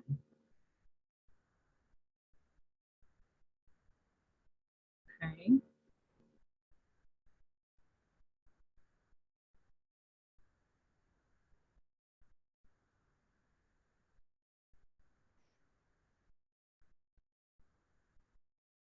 You know, for the longest time when I was painting, before I really even taught,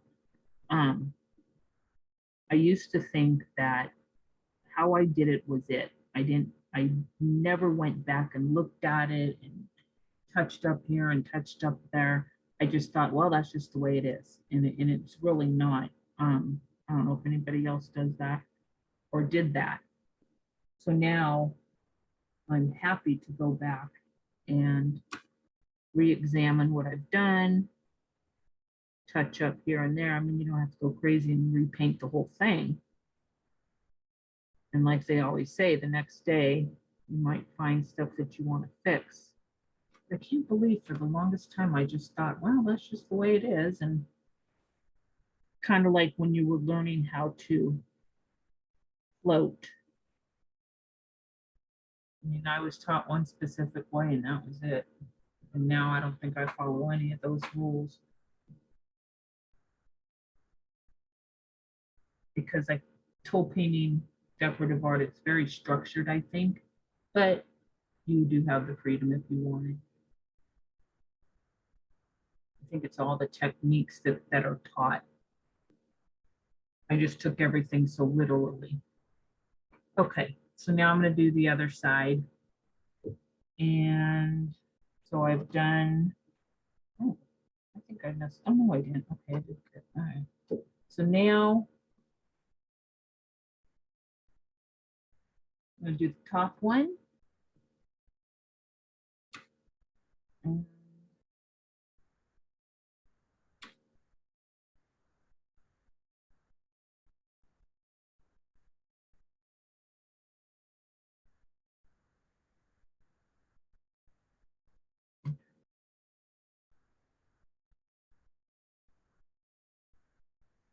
whoa, that's bad. What the heck? I think I can't paint upside down. I have to have it right. Now I gotta turn my piece that I'm looking at upside down so I know what I'm doing. Okay. Catastrophe will happen if I don't have it the right way. Facing me.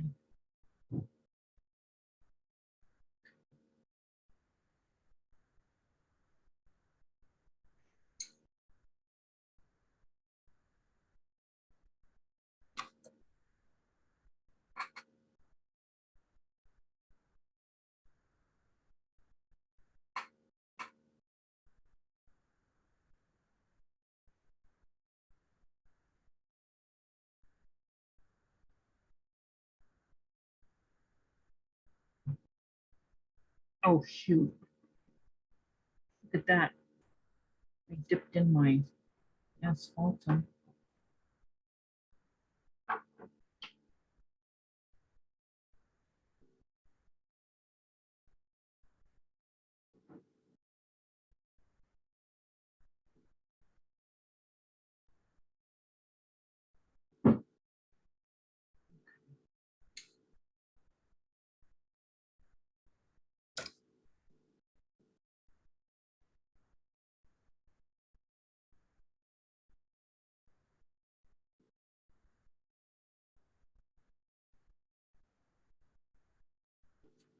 getting a little heavy handed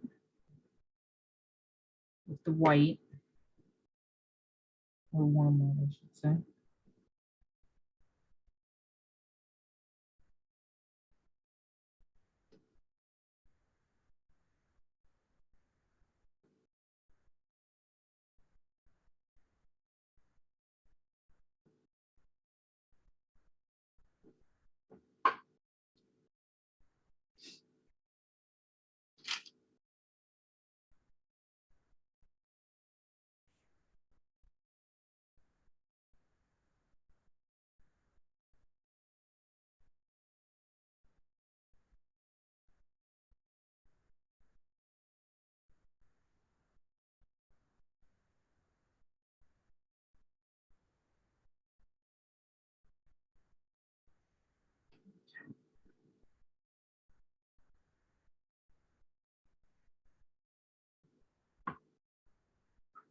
All right.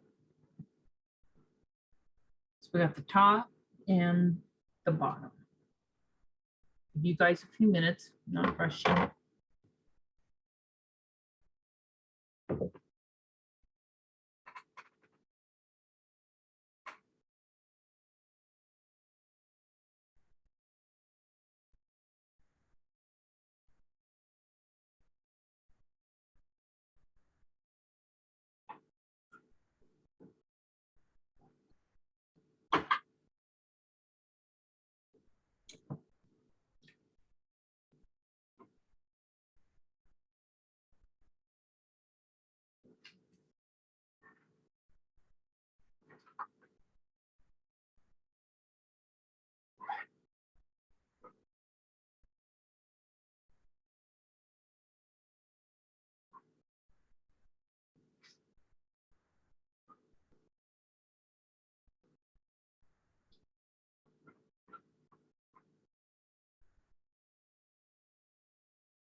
Hey, Kim,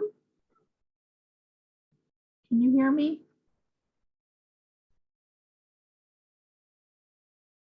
I have a quick question. Are you still working at Creative Clutter? Hi. Hi, are you still working at Creative Clutter? Are you still there? Yeah. Oh, I just have a question. Do you know the one pattern? Because I give Debbie my patterns and it's the license plates. That's the one that says summer. It's red, white, and blue. Do you know if she still has that? Your pattern, Yeah. the summer wood, it's It's the two pieces. the 2 layers, right? Yeah. I'm wondering, I don't know if she still has that pattern. Or if I even gave it to I her. think so. Because somebody's asking for it. I can't find mine. And I think it's on my old computer. I can look, I go back to work Tuesday. Okay, would you mind looking? And just sending me an email or a text, whatever, and just let Sure. me know? Yeah. Okay, thank you. I was looking at you going, oh, that's who I can ask. I forgot about Debbie. I sent her those. Okay. Perfect, thank you.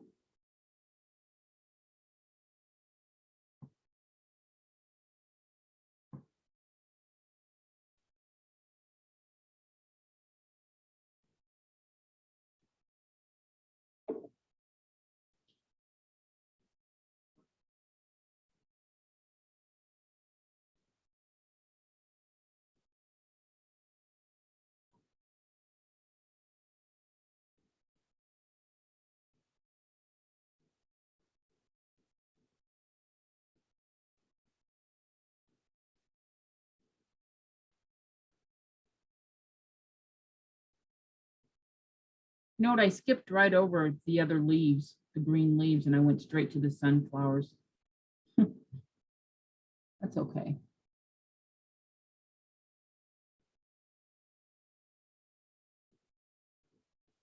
So when you're ready,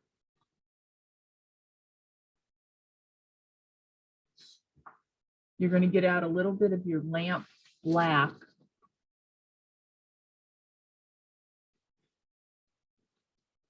And a little bit of warm white. And I know in the instructions, I said stipple a highlight at the top with, and then I didn't type anything. So it's supposed to be warm white for the centers. But when you're ready, you can take a dry brush or a deer foot. And with lamp black, oops.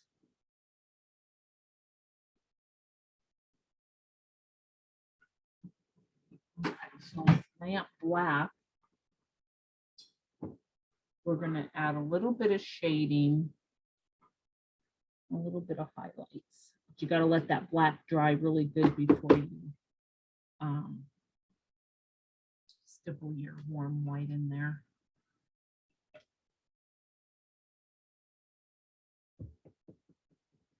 And all I did was, because this is black right here around the trim, so you just have to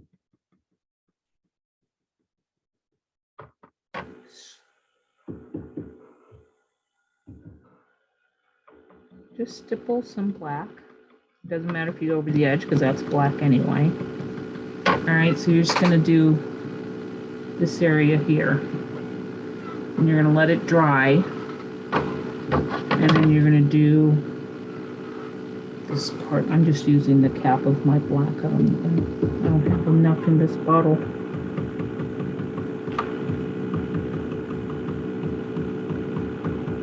Okay, so just like that.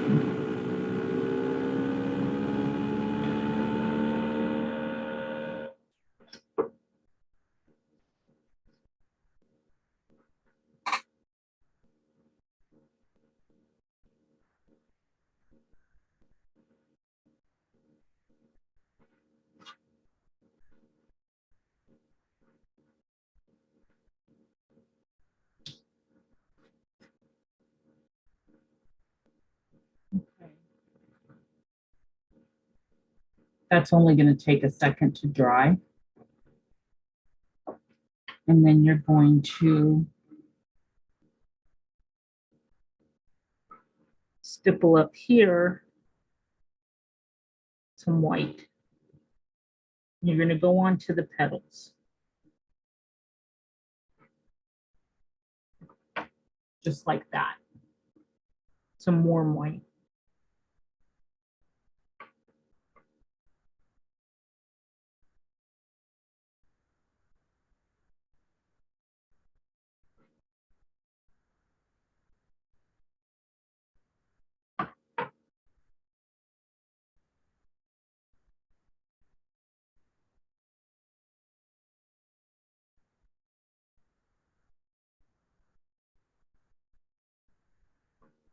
So I did it on both sides, top and bottom.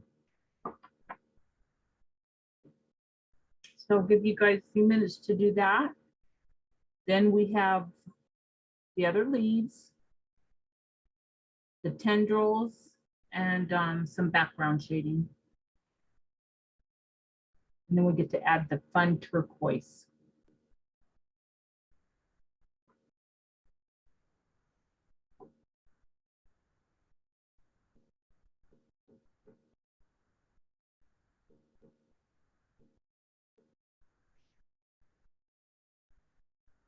So does anybody watch the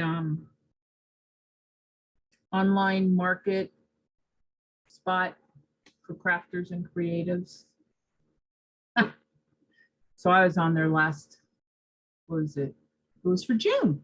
I was all ready to go, and I'd been practicing the night before, whatever, you know, getting my stuff together. And next thing you know, I keep getting dropped from my live every time I went into Facebook to do it. And I wasn't supposed, I had to do a demo in the morning. So I ended up having to record that separately. And then I just did a post. And then in the afternoon was my selling of what I was doing.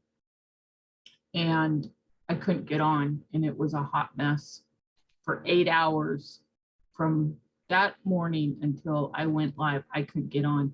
And finally, at like the last second, maybe I was a few minutes after I was supposed to be on, I got on for like a half a second, and then I get back on and I finish. And I did it like 4 times, not knowing it wasn't recording or putting me on there. So it was just a mess. And I had cut enough wood. Oh my God, I can't even tell you how much wood I had my husband cut, because it was a jumbo tag series that I was doing. So I think I'm gonna go live again. I gotta talk to Lori Speltz and see how I'm gonna do this, but oh my God, that was like a nightmare. Like the technology, I'm okay at it, but I'm not great. And that was awful. So I don't know if I'm gonna do a combo for July, or if I'm just gonna do a separate live for June that I couldn't do. Anyways, they're really cute. I think I advertised, yeah, I did advertise them pretty much all over. It's these jumbo tags. I'm doing 4 of them. And the first 2 were the first part of the series. And then I have the other 2 for spring and summer. Anyways, I guess you just never know what's going to happen. Is everybody pretty good with their sunflowers? Or you need another minute? Good. You're good, Esther? Yeah. I'll probably mess with them later, as you mentioned. I've gotten better that way too, to just leave it alone and Right. not get crazy, you know, and Right. then come back to it. Because you know, everybody I think would agree that you always paint better when you're not in class. Like sometimes when I'm teaching a piece and I'm looking at it going, oh my God, who painted that? Because it's not how I usually paint. You know what I mean? Right. It just gets messy because, you know, you're trying to do it in front of people. It's just different. Even when I take classes, I don't paint as well, or I'm not as comfortable as if I'm by myself. Right. So And I've learned that, and I've done better, like, okay, I get so far, and then instead of getting frustrated, like you said, you just kind of put it up there, and the next day or next couple of days, you say, oh yeah, okay, I need to fix this. I need to fix that. yeah, because And, you're looking at it for so long. And it works. Yeah. And it works out, Yeah, and that's how you improve too. You know, you Yeah. grow as a painter, and you look at your stuff and, you know, like for me, like I've always taken advice from all the other teachers that I've taken from and learned the techniques and things like that. And so it all just comes in time. Yeah, it does. Yeah. Okay, so I have to go back to those, the other leaves. Okay. So with chartreuse again, or golden yellow, we're just gonna dry brush the center of all these leaves. These are the ones that are coming from the sunflowers, okay? All the ones on the outside of the pumpkins. So just go ahead and start dry brushing your yellow. Now this is going to be on the green, so you don't have to get wild like before. You just want to, and this shape, when I say do it the shape, it's easy because it's like a heart, right? So you just have to pretty much like this here.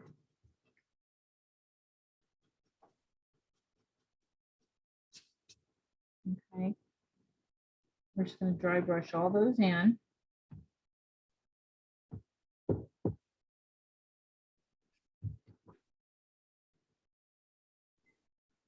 And if you want to make it pop, you're going to let it dry for a second, and then you're just going to hit the center with a little more color. And it's without changing color, but that makes the center pop. So you do your first dry brush as you normally would, right? Like this.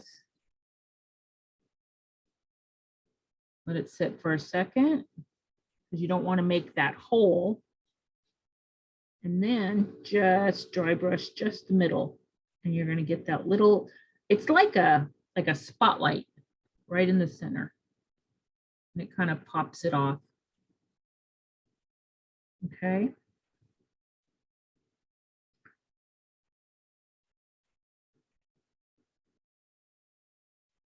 And if you really work your brush, you're going to have, you can do, you know, I did four leaves without having to dip back in.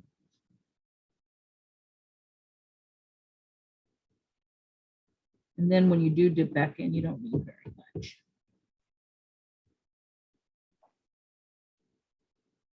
Okay, so I'm gonna go over here.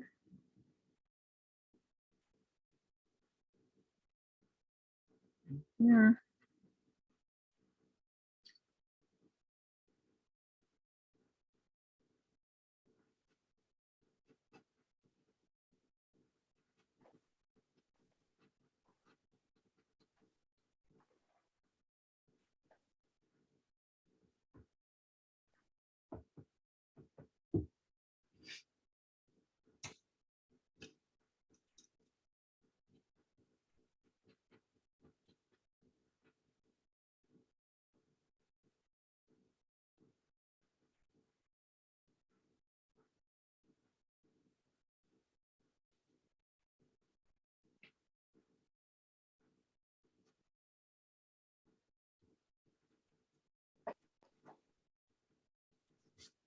Okay, so you get all those pops of color in there.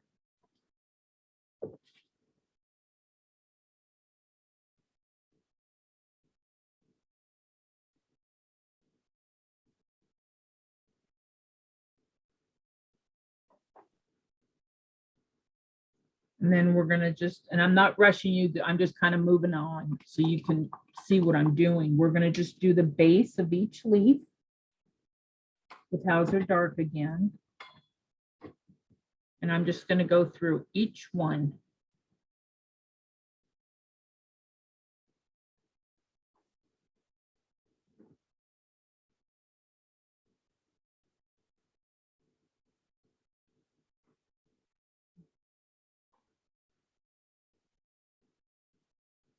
I'm just gonna base, whoops, a little too much water, but it's all right.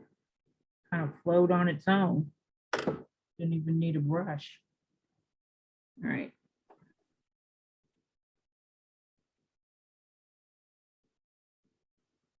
So you're just gonna work the base of each leaf.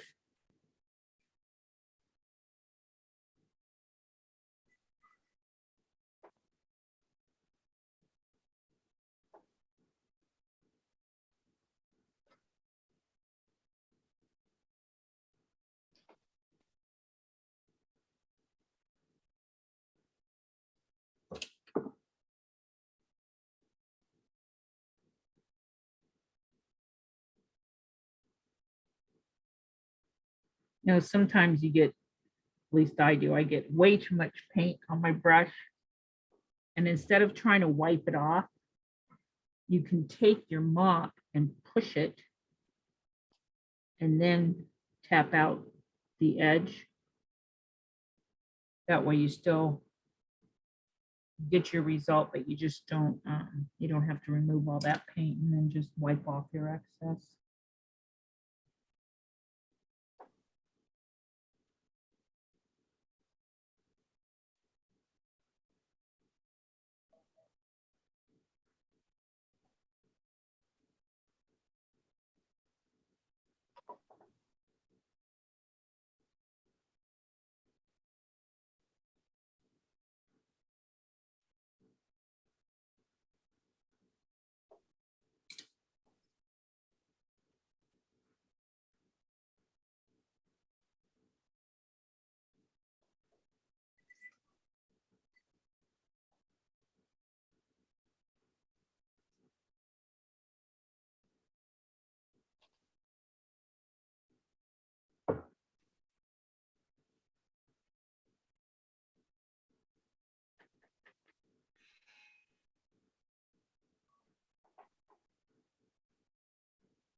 Okay. Oh, somebody's in the waiting room?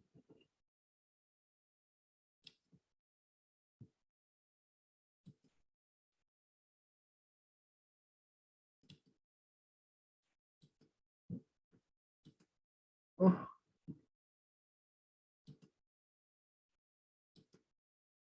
How do you, I can't get them in.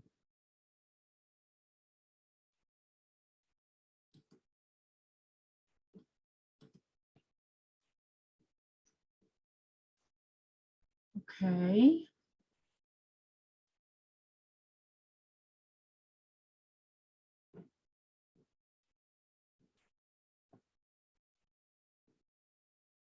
let's see, somebody. I gotta look at this view. Okay, let's see.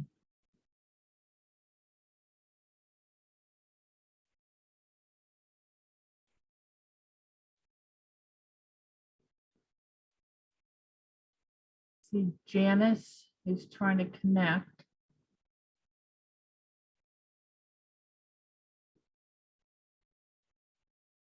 Okay, I'm going to continue on while she tries to get on.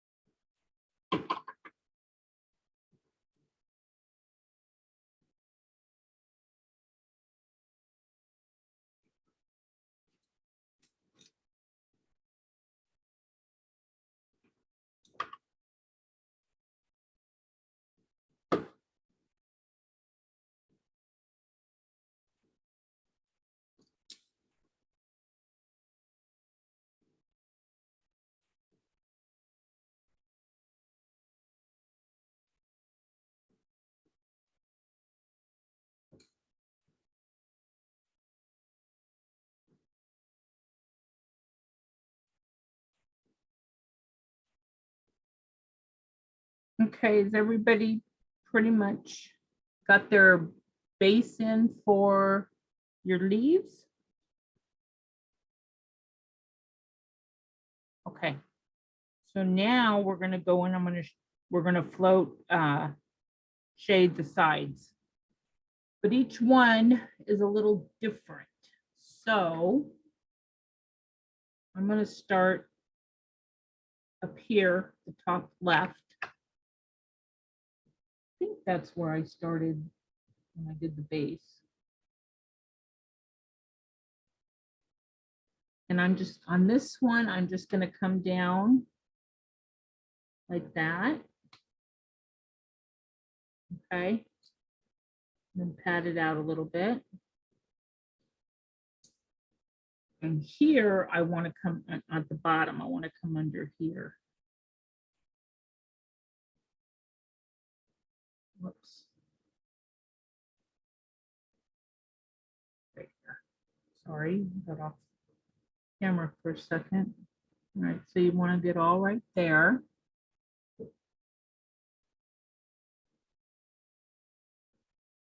Okay. Then this one.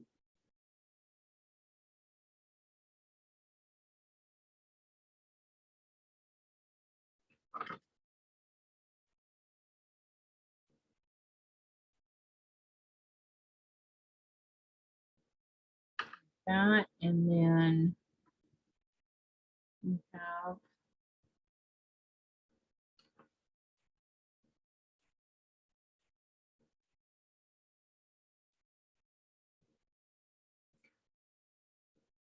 so the ones I just did is here. I'm sorry, here. Oops, can't see it. Here and here. So it was right on this side, bottom, and then next to the pumpkin on that side. Okay. And then for the leaves on the right,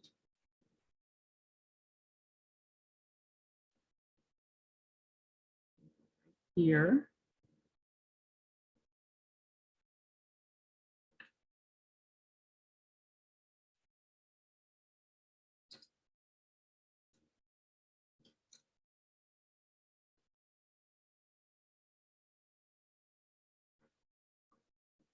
And right there at the bottom here. Turn it this way, sideways.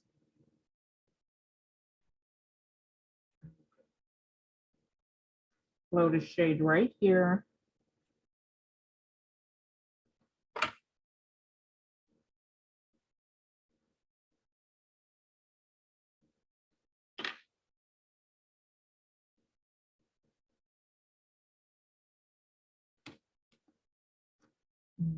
I- There's somebody trying to get in, and I don't think she has a good connection. It keeps saying connecting to audio. And I let her in.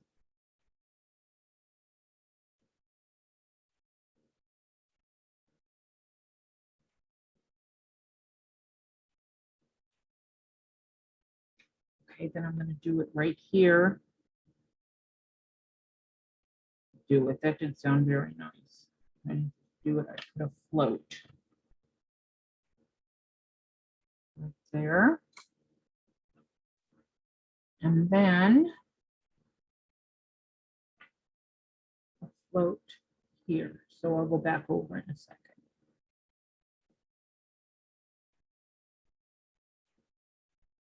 Okay.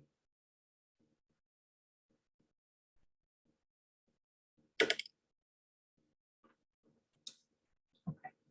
So at the top, we did all the base of all the leaves, and then at the top, looking at the left side, we floated this, the left side of this small leaf, we floated underneath the big leaf. And then on the two smaller leaves here, we floated right next to the pumpkins, I should say. I want it to be a little bit darker. Okay. And then on the right side at the top, we did underneath here, and then next to the edge on the big one and the little one, and then this little one down here.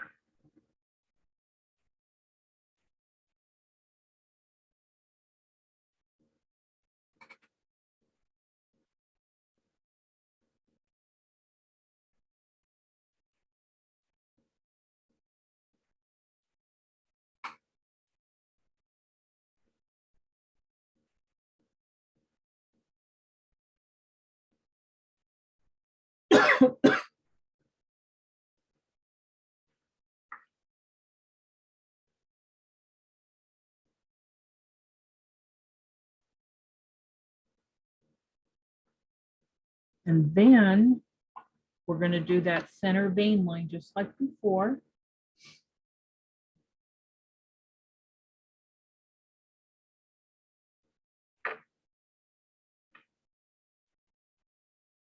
Come up on your chisel. Oops.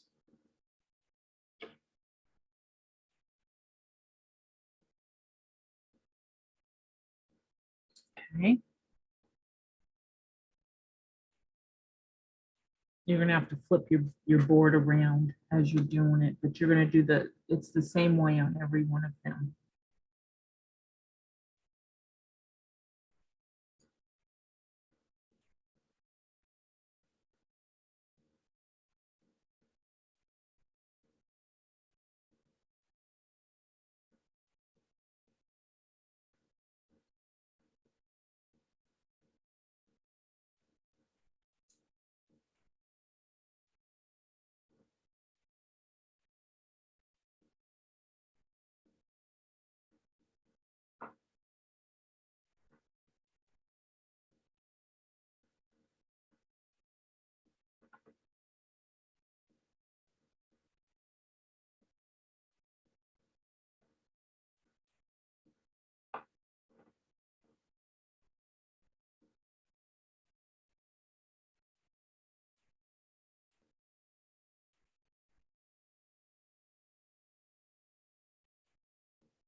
Okay. Oops, forgot one down here.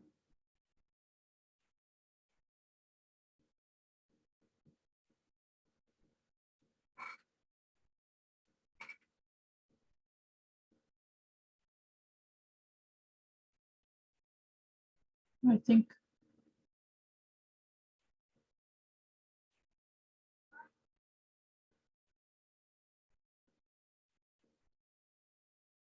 okay, I'm gonna let you guys get your leaves in and your centers.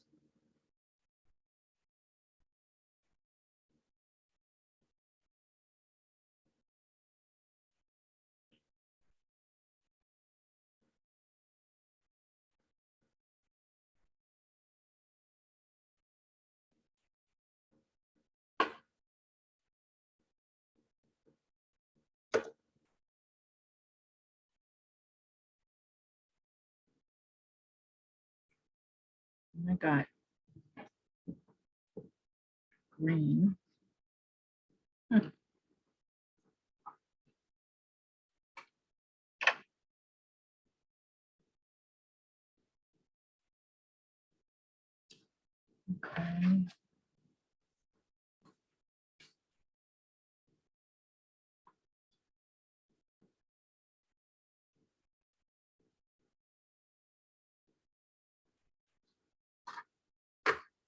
Okay, so now for the stems and the, well, they're all tendrils. I don't really think any of them are stems, but so I used a thicker liner, okay, because see, these are not real skinny tendrils, right? So you can use like a number 2. You can use a script liner. If you have a mid liner from Joe Sonia, I love those mid liners, work so good because they're not script and they're not a liner, they're mid. So it's up to you what you're comfortable with. But like I said, a number 1 or 2 works because it is just a little bit shorter and you can press down to make those. So I'm going to kind of show you what I mean. And it's going to be with Hauser medium. Okay. So get out. Let's see. That's not what I want. Let me find what brush I want to use.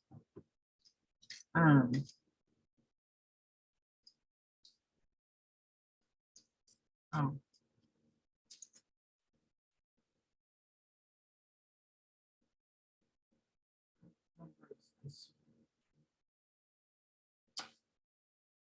Oh, that's 3S2. Okay. I'm just going to use a number 2. And I'll show you. Get all my stuff out of my way. So with Hauser medium, you're going to water it down a little bit, but I used it a little thicker because we're not doing, line, like real thin line work. So but you do want to get it to where your paint's going to flow a bit. Okay.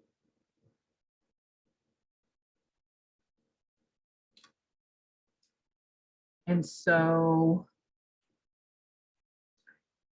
you don't have to have the lines on there. You can, if you want, you can look at the pattern. It's up to you. So I'm just gonna, what I do is I just put it in. So this is a number 2. And I kind of flattened my brush out a little bit, maybe a little too much for this one, but that's okay. And then I'm going to cross over because everything has to connect somewhere. All right.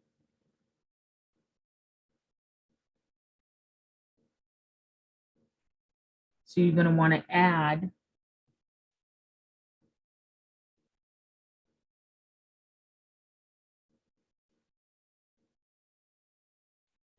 all your, I guess the stems would be the whatever's connected to the sunflower as a stem. Make sure you get some little curly cues in there because they're not all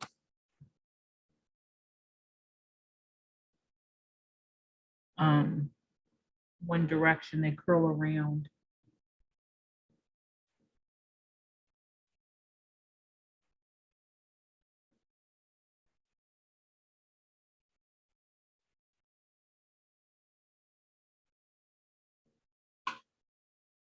We're going to go back in and we're going to do a little shading and highlighting on these.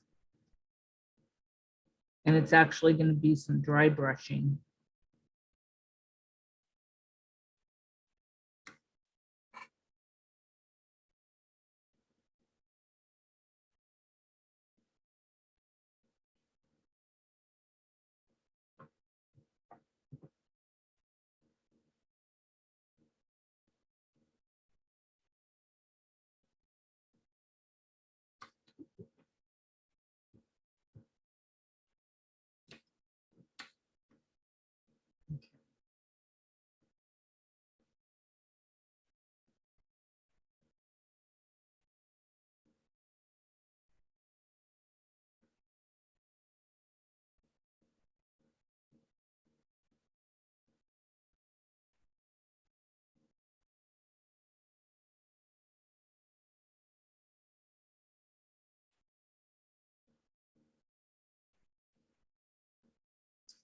And don't forget to do your pumpkin, it's the green only right now.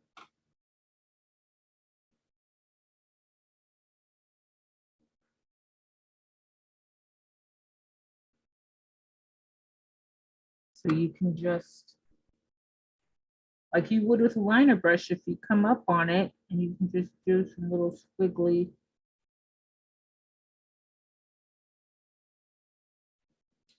tendrils, they can come off, go onto the wood background.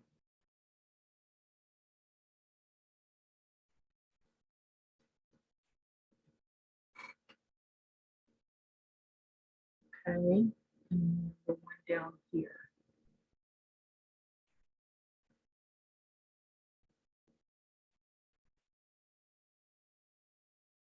It's fun to do thicker ones because it's not as hard. Just keep everything really thin. Whoops. Okay, that's just way too thick.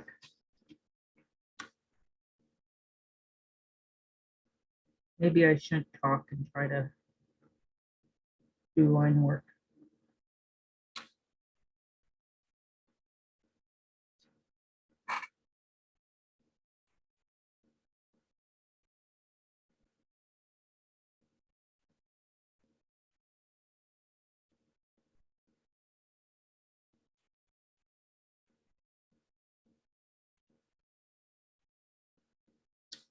Now with the orange leaves, so here for the green ones, all the green we did Hauser medium. And then the orange ones we did persimmon. Now, while you have to brush out, you might as well just put the persimmon tendrils in. There's only a couple.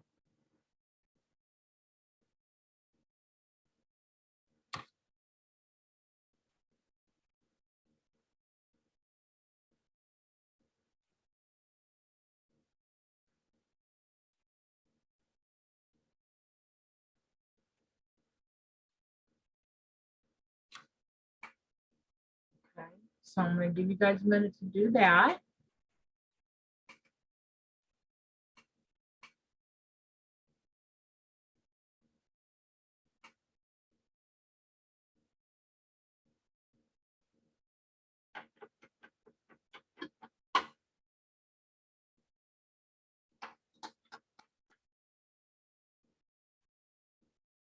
It was so funny because I submitted this piece to the Canadian magazine. I keep forgetting how to pronounce it, but it's Coop something.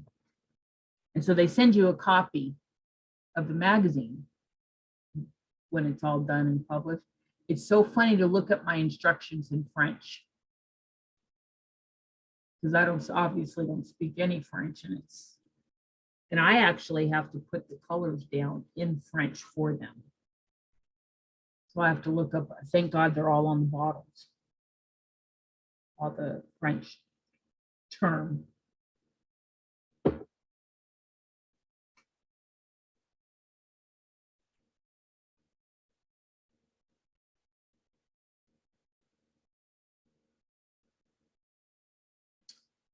When you have all your Hauser mediums in, you can take a thinner liner or you can use the one, but you just want to dry it off. And you're going to dip it in your Hauser dark. And you're just going to, I'm going to try to show you right here. I'm just kind of going to add some dark, okay? It can be skippy little lines. It doesn't have to be, fully covered. But just like that.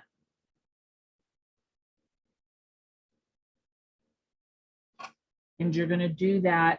And, it might be hard, but if you could try to get it to one side, because you want to add some, we're going to add the yellow. Get what color? Chartreuse. Well, it's the only yellow we have, so. Anyway. But you just want to make sure you get some of that shading in there, especially now you want to make sure where your tendrils meet the leaf, the base is where you want to get that, start that dark because it is dark in there. So it'd be just like right here, make sure it's dark, okay? And this is going to make them stand out, and then even more so when you do your highlight.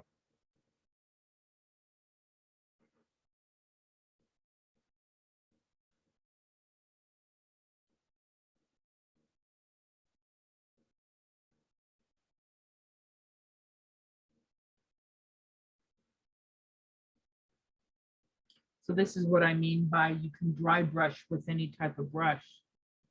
You just don't get it wet. And if you do, you just dry it off really good because you just don't want it super smooth and it's just easy.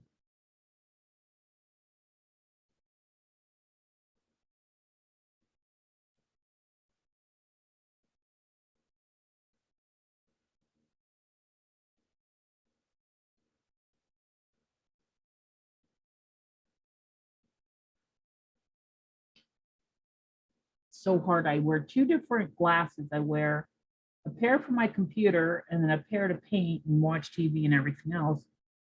But I'm so like right now I'm painting and I'm on my computer looking up at you guys, so I can never see you totally clearly.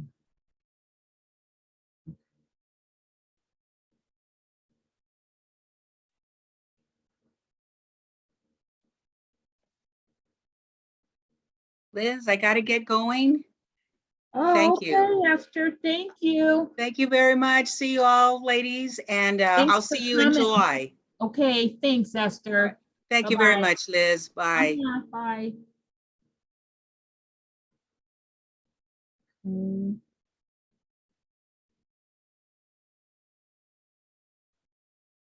I forget the name of her chapter. They're in Whittier. A nice group of gals. Okay. So then you got your dark in there. Now you're going to go back in with your chartreuse or your golden yellow, whatever one you want to use.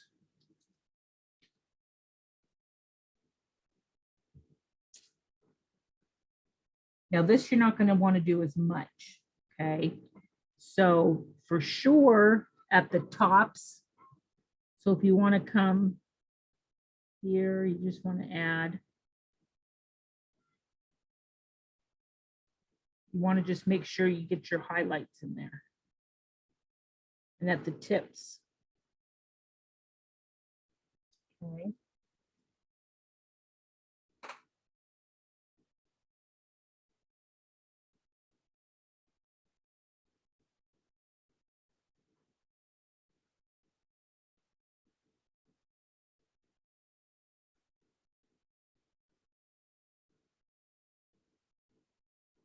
So like a little loop that I just did here to make it stand out, I want to put a bright highlight right there on it so you can see it.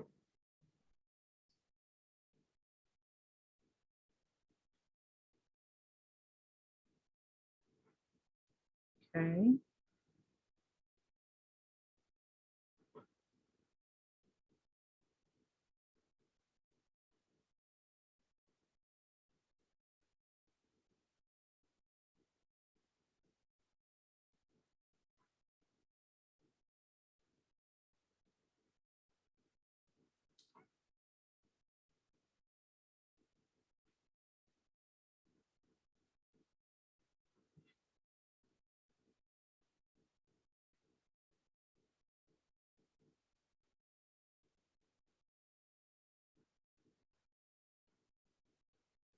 And then on the persimmon ones, it's asphaltum and chartreuse or golden yellow.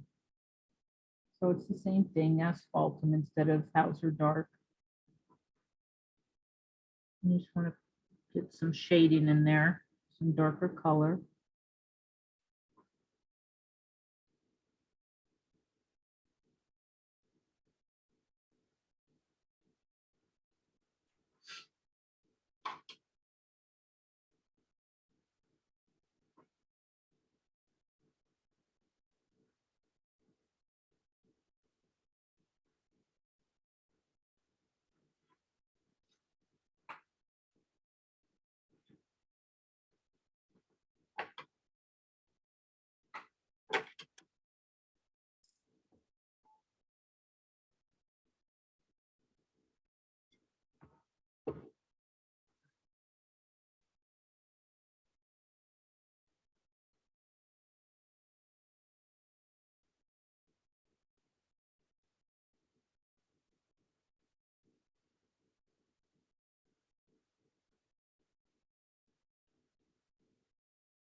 You know, one thing I think well, not think, I know I forgot.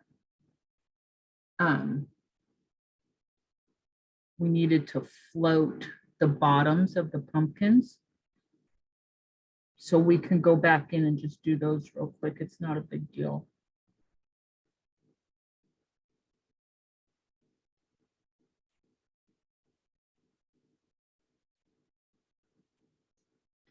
So all it's gonna be, so with the top pumpkin, it's asphaltum.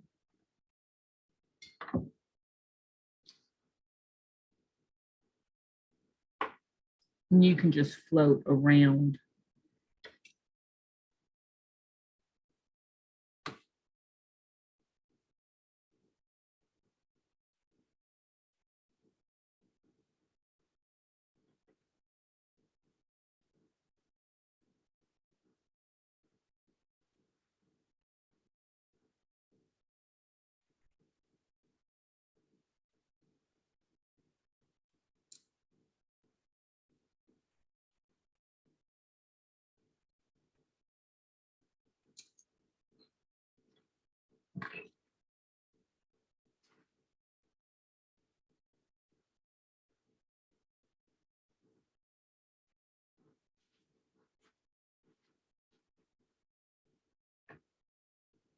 And then on the center pumpkin, it's gonna be the warm sunset color. I'm sorry, I forgot about this.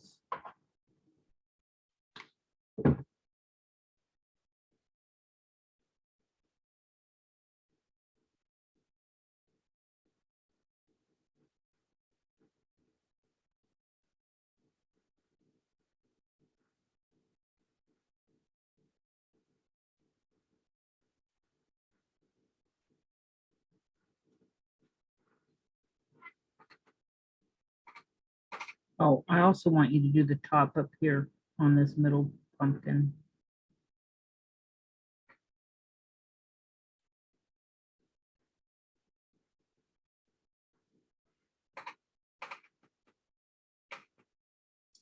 And then the bottom and top of the last pumpkin is just going to be with the black plum, but you don't have to worry too much about the top, just so you get whatever open area is there. You can just add some of the black plum where it's not covered by the leaves. So it would just be like right here. And maybe here at the edge. Okay. If you want, you can go underneath this one tendril. And then across the bottom.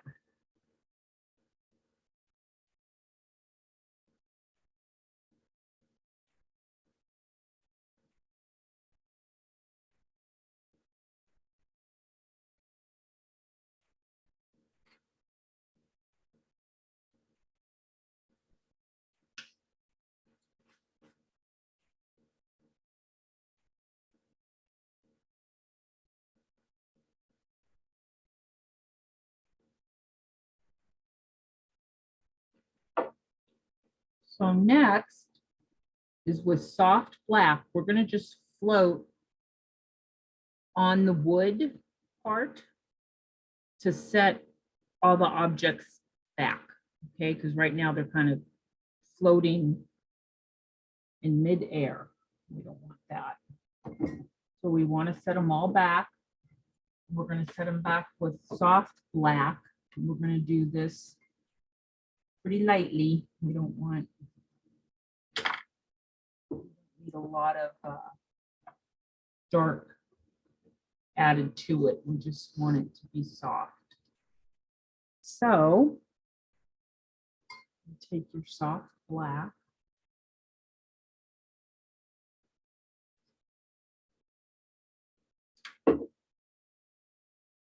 And it says it in the instructions, so I'm just going to follow. Okay, so we're going to go next to the petals.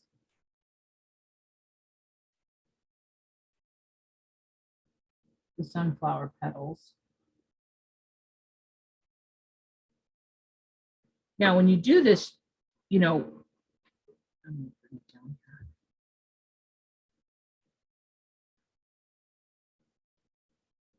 One float can get you,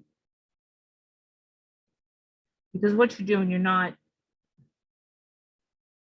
it's a very light, like a watery float up next to each object.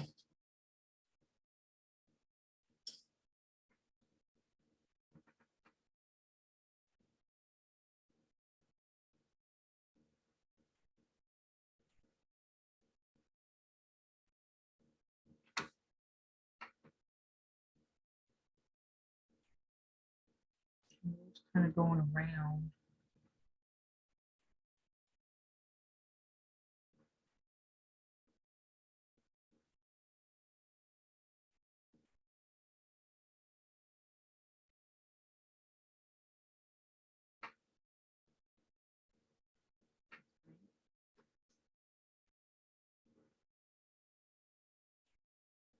So you're going to do both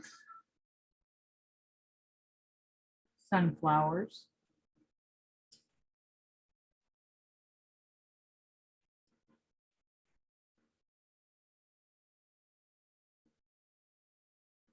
You don't have to go on every side if you don't want to. You can just kind of here and there.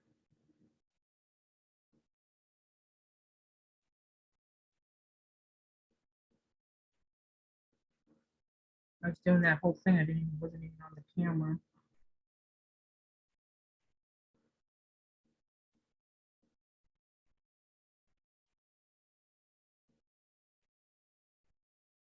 So then wherever your shade is on your sunflower leaves is where you want to put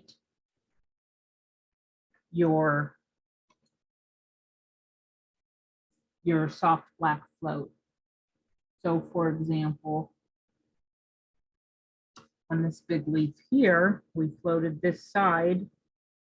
So I'm just going to add a float right underneath on the wood next to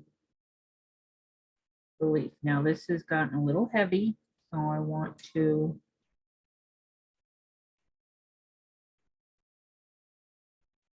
kind of wipe it, blend it. Okay. Now when you look at that leaf, it seems a little more settled. Okay. And then, well, up here at the base of this one,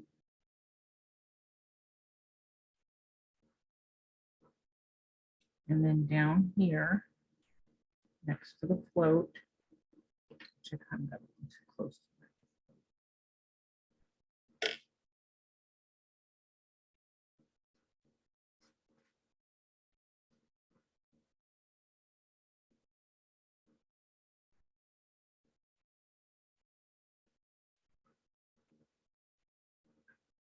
And then up here in these spaces to set the stems down, I'm going to do the inside, just like that.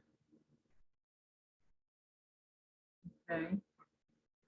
Do the inside of this leaf or this stem here, and inside here.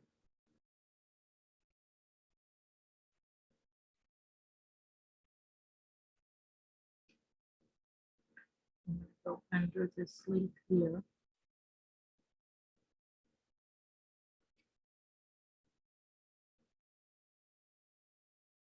And I'll go under this leaf.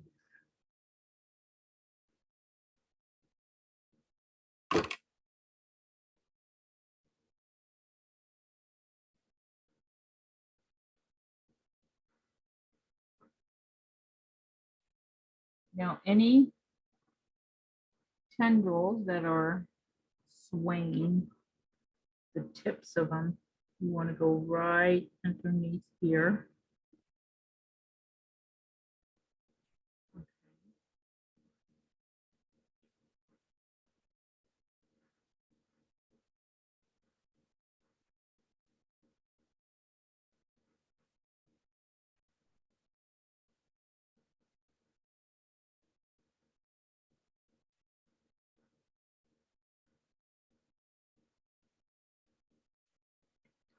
And I want to get the above the base area on these leaves too.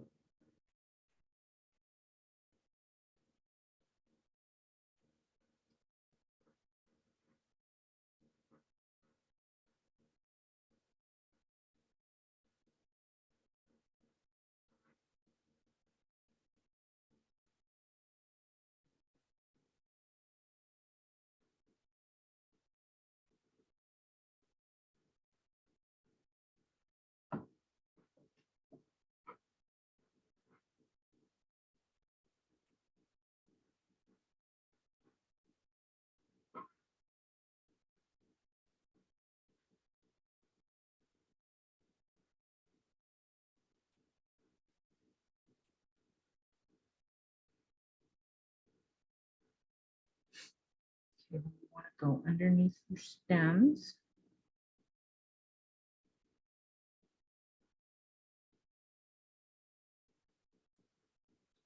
Okay, so in your little circles, get a little float of the asphalt too, because that's where you would see a shadow. Am I at the right thing there? And then underneath here.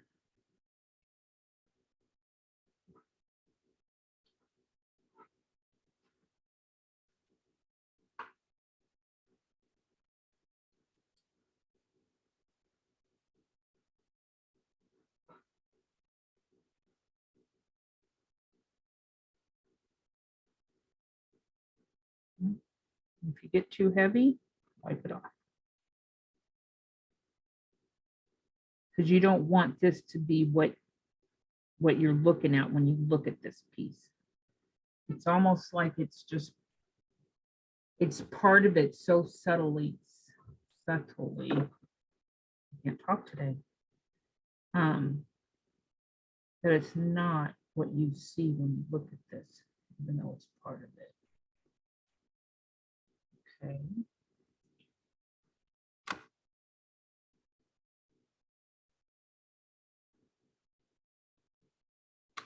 You're also going to go around the pumpkins.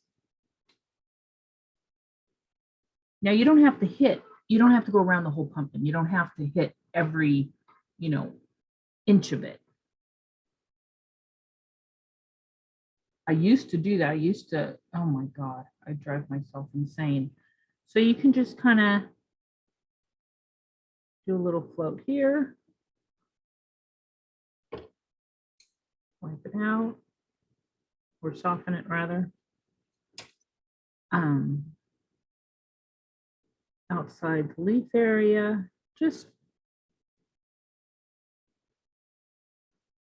you just want to add a little shadow. Maybe up here, just a little bit at the stem.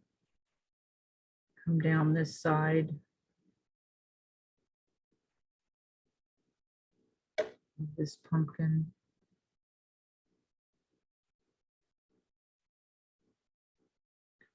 My son is so loud. He's in another room with 2 shut doors and I can hear him. I hope you can't.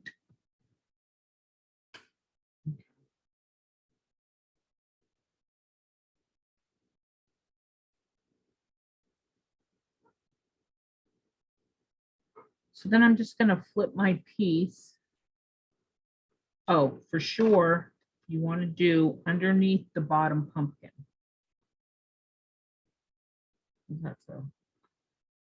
That's a big area. Just be careful that you don't get it all over your sunflower. Because I'm really close. Okay. And I'm going to do a little bit on the other side next to the pumpkins.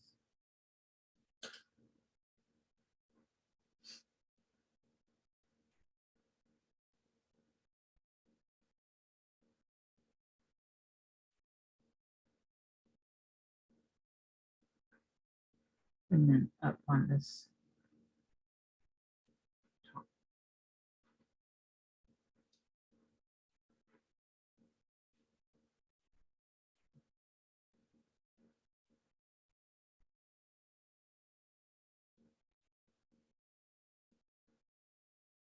You're also gonna go on the pumpkins, and this has to stay light because this is soft black on orange and white. But you want to go underneath the leaves, right up next to them. And it just has to be really light. Okay. You can get a little darker in these little crevices here.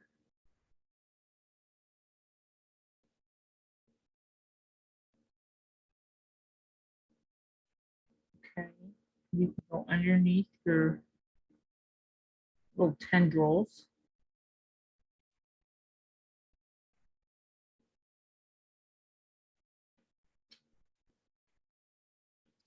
And then the same thing on the center pumpkin.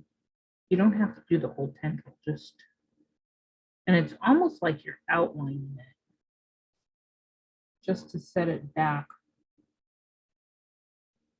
a little bit.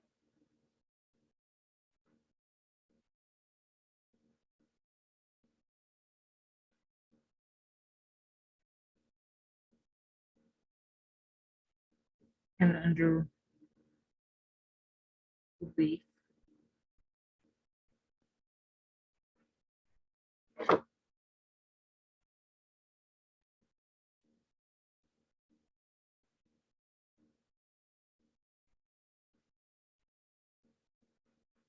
Sometimes you just have to step away from it, look at it from far away, and you can see where you might need to add another shadow.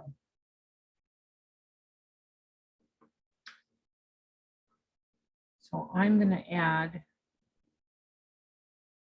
right here, goes a little darker.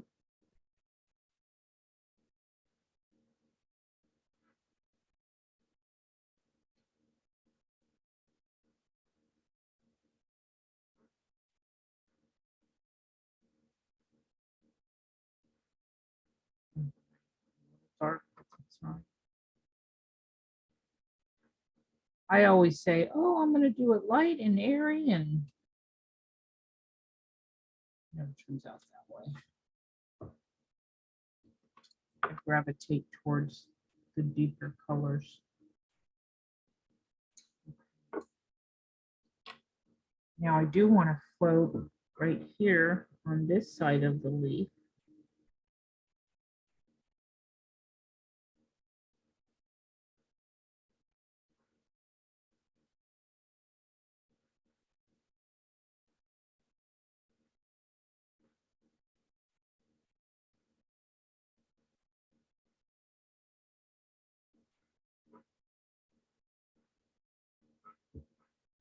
I definitely want to go underneath this tendril because it's floating in midair, right? Like that. And then I want to go underneath this one.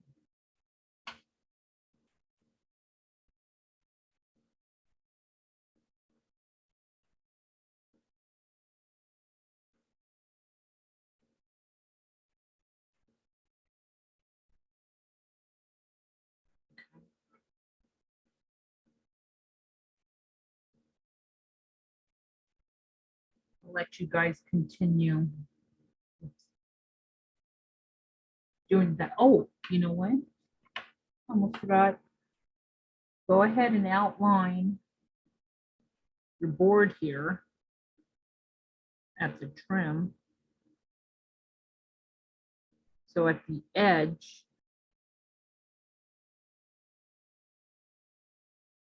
you're going to want to go all the way around the whole thing. Okay.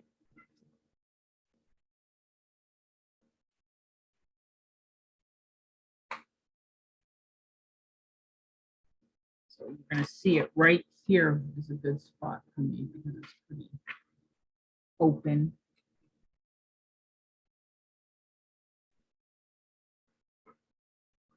So it's right here. Make sure you get a nice float of that lamp black right Okay. All these little things we're doing ties it all together. Okay.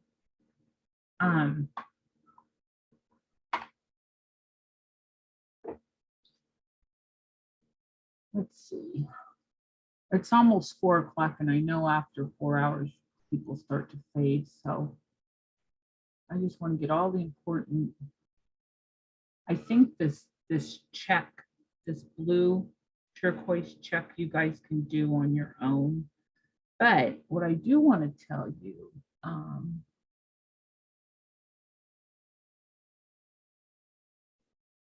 on, let's see.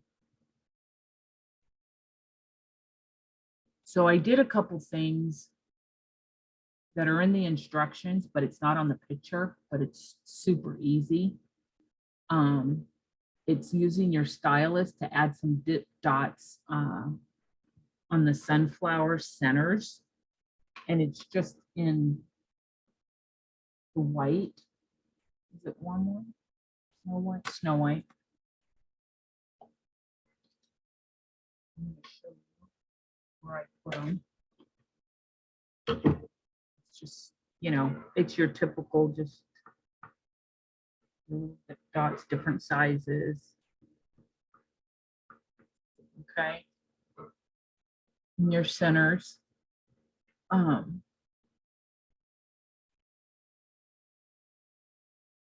I also use turquoise on there, which looks pretty. I love turquoise as an accent color. Yeah, that really added.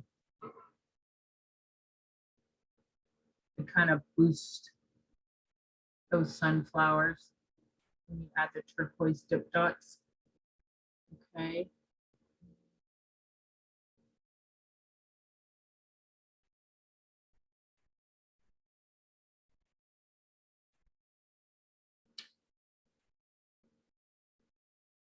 So what I also did was on these leaves, the big ones, on all the green leaves, basically, is I took a little turquoise. You don't have to do them on every one, but I added a very faint, like a highlight. Where did I just do it? Right there. So on the highlight side, you know, opposite of your shade, I added some turquoise. You don't have to. I just liked it because it really tied in with the checks when you get them on.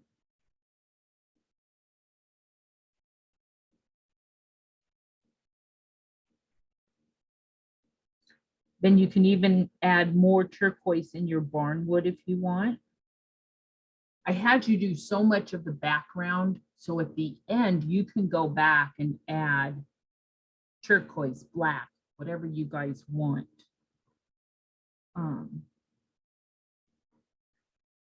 But yeah, I love doing these little accents with turquoise.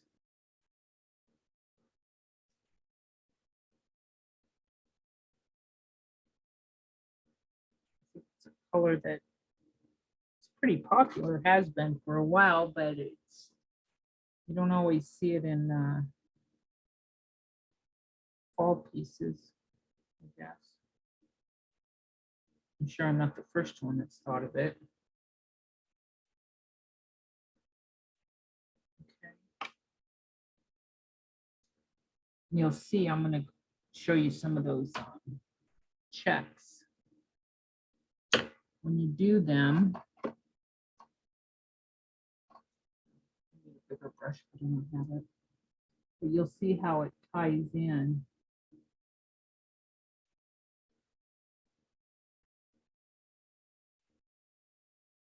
When you add that turquoise with the green, it just works really well together.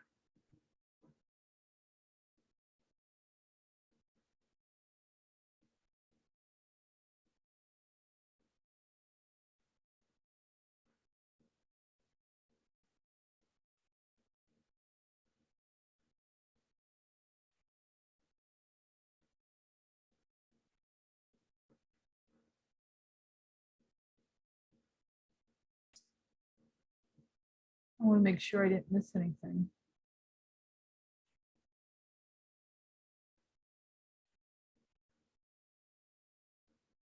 I think that's it.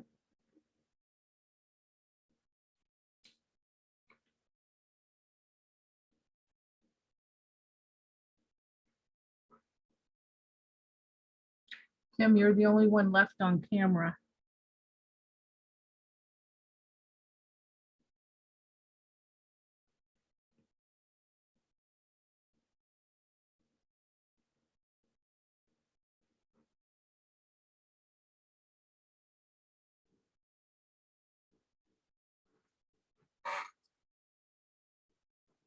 So yeah, go ahead. I would definitely add more turquoise to your background here and there,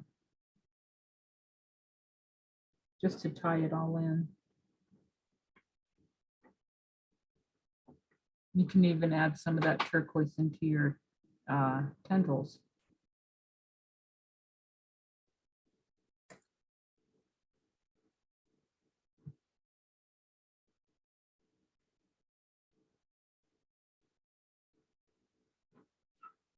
Okay. Let's see, now I'm going to remind Shirley and Linda, don't forget to go to the website and let me know which pattern you want. I don't think if there's anything else. I try to work on that website and I had it all designed out. Everything was great. And my daughter told me, oh, you should change it. And so then I changed it, just like the color scheme and all that. Now I don't like it. Now I got to change it back. And that takes, 2 days to figure out what I want to do. Liz, what is Yeah. your next class coming up? It is the cupcake, the stacked cupcakes with the snowman. If you give me 1 second, I can show you. Okay, thank you.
One second, I got it right here.